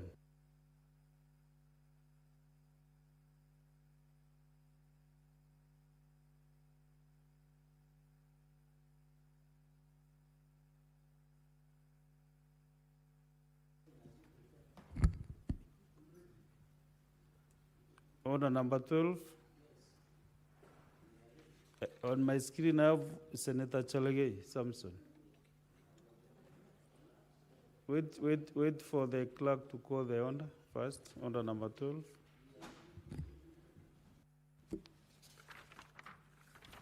Order number 12, motion implementation of an automated and decentralized certificate of good conduct system in Kenya. A resumption of debate. There's a senator who was contributing. Senator Manda on a balance of 16 minutes. If he's not in, then we go to Senator Chalagay Samson.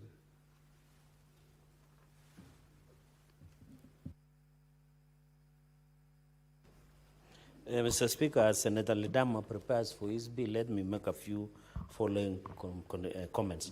Mr. Speaker, you know, it's very unfortunate as I rise to support this motion on the automated and distributed certificate of good conduct. Mr. Speaker, if there is one thing that is consuming most of the young people's income, and they don't have jobs, is after you apply for a job and you are shortlisted for interview, you need KRA clearance, you need Higher Education Loan Board clearance, you need certificate of good conduct, Mr. Speaker.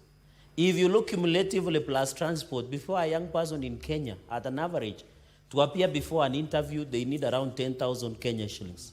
That's 100 US dollars, Mr. Speaker. This is very unfortunate that today we are still discussing access to government service, Mr. Speaker. It is very ironical, Mr. Speaker, that we are discussing access to certificate of good conduct, Mr. Speaker, being automated, yet we pride ourselves, Mr. Speaker, on the fact that we are saying, Mr. Speaker, that certificate of good conduct, Mr. Speaker, needs in one way or another to be made accessible to most of our young people, Mr. Speaker. You know, they pay like 1,000 shillings. In fact, to be precise, is 1,050 shillings, Mr. Speaker. How many young people in Kenya do they have that amount, Senator Kilifi? Mr. Speaker, we must agree that the certificate of good conduct, with the advanced technology, Mr. Speaker, today we pride ourselves with the issue of e-citizen. Mr. Speaker, we pride ourselves with Huduma centers, including in Kilifi town, in Kapsabet town, Mr. Speaker. Why should we make young people, Mr. Speaker, to come all the way to DCI headquarters? People from Turkana, Mr. Speaker, from Migori, from Nandi, from Kilifi, from Meru, come and try and access certificate of good conduct at DCI headquarters, Mr. Speaker. It is so tedious. It is littered with corruption, Mr. Speaker. Even the payment of 1,000 shillings and 50 shillings to access certificate of good conduct is punitive, Mr. Speaker. If we want to protect our young, and me, I ask myself, Mr. Speaker, my mind, I always ask myself, Mr. Speaker, if we have all the biometric information through e-citizen, through government processes, government registration, Mr. Speaker, you know we have something called Kenya National Bureau of Statistics, KNBS, which has all our data. Mr. Speaker, Kenyans have taken identity card when you reach 18 years. Why is it hard, Mr. Speaker, to check your details by government online? Mr. Speaker, why should we subject young people to go and look for a certificate of good conduct, Mr. Speaker? I think we are being unfair to the young people of this country, Mr. Speaker. It is tedious. It is littered with corruption. It is manual, Mr. Speaker. And therefore, this issue of Huduma centers, we need to be innovative and ensure we have access, Mr. Speaker, on the access during this. Because number two is we must fast track access, Mr. Speaker, on Huduma centers. Mr. Speaker, number two, because I'll only make 3 points. Number two, Mr. Speaker, government has all biometric information about us. Why should we go and look for certificate of good conduct? Yet they have identification documents and information that they took our biometric information when we were looking for the identity cards. Mr. Speaker, number three is the government or DCI should scrap off 1,050 shillings payment for certificate of good conduct. Number five, Mr. Speaker, is to decentralize access of certificate of good conduct. In every sub-county, we have DCIO. We have county headquarters. Let young people get certificate of good conduct when they go to Huduma centers, Mr. Speaker. The way we apply for identity card and other documents of government, we have the e-citizen, we have the access of Huduma center, Mr. Speaker, so that we can ensure we access. The fifth and the final point, Mr. Speaker, is let us ensure that when you are given certificate of good conduct, let it be lifetime, Mr. Speaker. That will be my final proposal. Let it be lifetime, unless when a case is heard and determined and is ruled that you have violated the Constitution or the law, then it can be removed, Mr. Speaker. Why should you issue certificate of good conduct within 3 months, 6 months, you are required to do another one, Mr. Speaker? Let the issuance of certificate of good conduct be lifetime. When you are, Mr. Speaker, when you are arrested and jailed, then your certificate of good conduct can be cancelled because those are the issues, Mr. Speaker. Mr. Speaker, this is important for the young people of this nation. Mr. Speaker, I know many young people ask, what is Parliament doing? Mr. Speaker, you were in the National Assembly in the last session. We pushed for the removal of KRA clearance, higher education's clearance. We need to push for removal of certificate of good conduct because government has access to our biometric information, Mr. Speaker. With those very many remarks, Mr. Speaker, because I know there is a matter coming up, allow me to end there and commend the mover of the motion, Mr. Speaker, although I don't see him in the chamber, that this motion should be good for the young people, should be good for this nation, Mr. Speaker.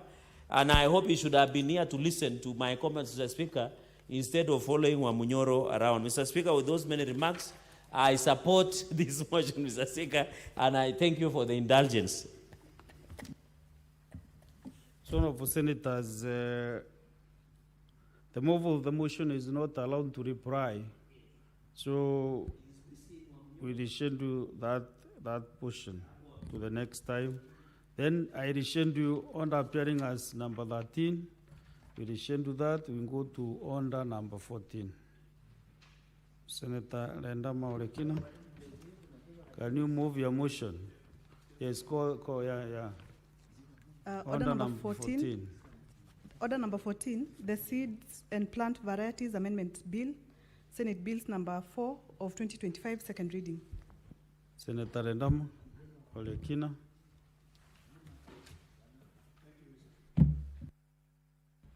Thank you, Mr. Speaker. Mr. Speaker, I rise to move that the Seed and Plant Varieties Amendment Bill 2025 be read a second time. Mr. Speaker, as I rise to move this bill, I want to take my time in clarifying what this bill is and what this bill is not. Because there's been a lot of negative debate, which is sponsored by KEFIS, in the local medias on what this bill is and what this bill is not. First of all, I want to reiterate the fact that as a country, we must support innovation. We must support local-based solutions to be able to solve our problems. I've got a few facts, Mr. Speaker, that I want to put out across before I get into the bill. That will be able to help people understand this bill. Mr. Speaker, CAP 326 is the Seed and Plant Variety Act, which was designed to be able to set guidelines on how seeds should be certified, as well as to regulate all transactions involving seeds and plant varieties in Kenya. Mr. Speaker, when we talk about seeds, seeds are very, very, very emotive, and they're also very important interest building all around the globe. Mr. Speaker, we have two organizations that regulates or that comes up together to be able to promote seeds, really the economy of seeds around the world. And when we talk about seeds, there are companies that if you mention seed, they will do whatever it takes to make sure that they stop you from making any move because that is their bread and butter. We have two main organizations which are very clear. One is the OECD. OECD is a club of 38 countries around the world. These 38 countries around the world starts from Australia and they go all the way down to the United States. If you go to the internet, and I want to persuade Kenyans to take the time and ask themselves which countries comprises of the OECD members. And they will see that not a single African country is a member of OECD. The work of the OECD, the primary difference between this organization is that OECD is a broad economic forum for developed countries. And this is where KEFIS, which is the service that has been given powers by this CAP 326, to be able to regulate and to ensure that seed varieties in Kenya meet standards, subscribe to.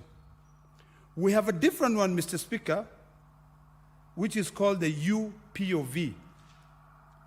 This one, Mr. Speaker, first of all, before I go to the UPOV, I want to reiterate that Kenya is not a member of the OECD. The only thing that Kenya does is that when you go to a meeting called upon by OECD, you will literally sit there like we recently did when we went to Hyderabad in India, a trip sponsored by KEFIS to try and convince me to drop the seed. You sit there just to say this is how we do it in our country, so that you can contribute to how policy should be developed to support these countries that produce seeds and sells abroad. Essentially meaning Kenya will no longer be a seed producer, but a consumer. So, Mr. Speaker, to get into the issues of the bill, is that the principal objective of my bill, Seed and Plant Variety Act, CAP 3 to 6, is to introduce a standard-based and registration system administered by the Kenya Bureau of Standards. And I want to stop there, Mr. Speaker. Currently, every seed certificate in this country, regulation, is being carried out by KEFIS, which is a service. Now, Senator Ledamo Olekina introduces a new bill that introduces another regulator, which is KEBS, Kenya Bureau of Standards. In fact, someone would say, why are you complicating matters? Why is it that you do not want to support KEFIS to be able to regulate these seeds? And my answer is very simple, Mr. Speaker. Currently, it takes up to 4 years for any seed company in this country to develop a seed and put it into trial for them to be certified by KEFIS that that seed is good for human consumption. What negative effect does that have, Mr. Speaker? Is that number one, KEFIS is not designed based on their practice, their bureaucratic bottlenecks, to support local innovation. Their task is one, to protect the OECD members, who are an international community made up of 38 countries. The system that I am now proposing is a system, Mr. Speaker, that has been adopted by countries like Canada, countries like the United States, countries like India, countries like Australia, that recognize that so long as we support only one system, a country will remain to become a consumer and not a producer. In India today, there are two parallel systems. One that subscribes to OECD protocols, and the other one that is local based. And that is what I'm proposing here today, which will be a standard based seed registration system that will be administered by KEBS as an alternative. I am not saying that KEFIS should not do their work. All I'm saying is that KEFIS focus on your foreign market. Focus on trying to come up with seeds that can be able to compete worldwide. And currently, as we speak, Mr. Speaker, save from sunflower, we do not have any seed that can be able to compete worldwide. And that is because of the rigid, bottleneck, bureaucratic process that has been put in place by KEFIS. Today, Mr. Speaker, and I want to bring this discussion home. Today, in Kenya, if you plant beans, the seeds which are available in this country, and this is a fact, because I want to invite KEFIS and also anyone else who would want to talk about why is it that Olekina is bringing these changes to this CAP 3 to 6, to debate based on facts. Today, Mr. Speaker, if you plant 1 hectare of beans in Kenya on the seed variety that exists in this country, your yield will be 0.7%, 0.7 metric tons per hectare. If you jerk your head a little bit and you go to a neighboring country, on your left, Uganda.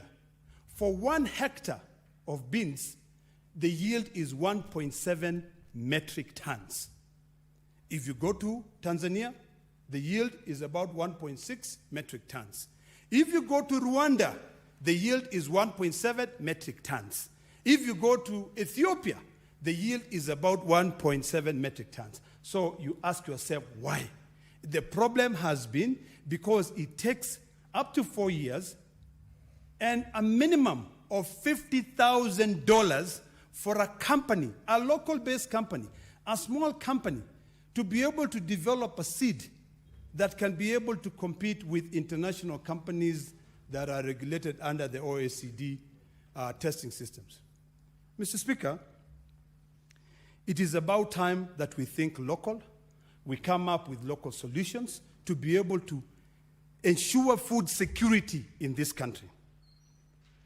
I want to repeat and say the following, that the current seed approval process has been plagued by inefficiency and delays, with new varieties taking an average of up to 4 years to be approved. What I'm proposing, Mr. Speaker, is a standard-based registration system that will take a different trajectory to ensure that we put these plants into our economy. One that will take a minimum or a maximum of 60 days. And why am I saying that, Mr. Speaker? Currently, there are 2 systems around the world for field trials. One is field trials, which is called the DUS.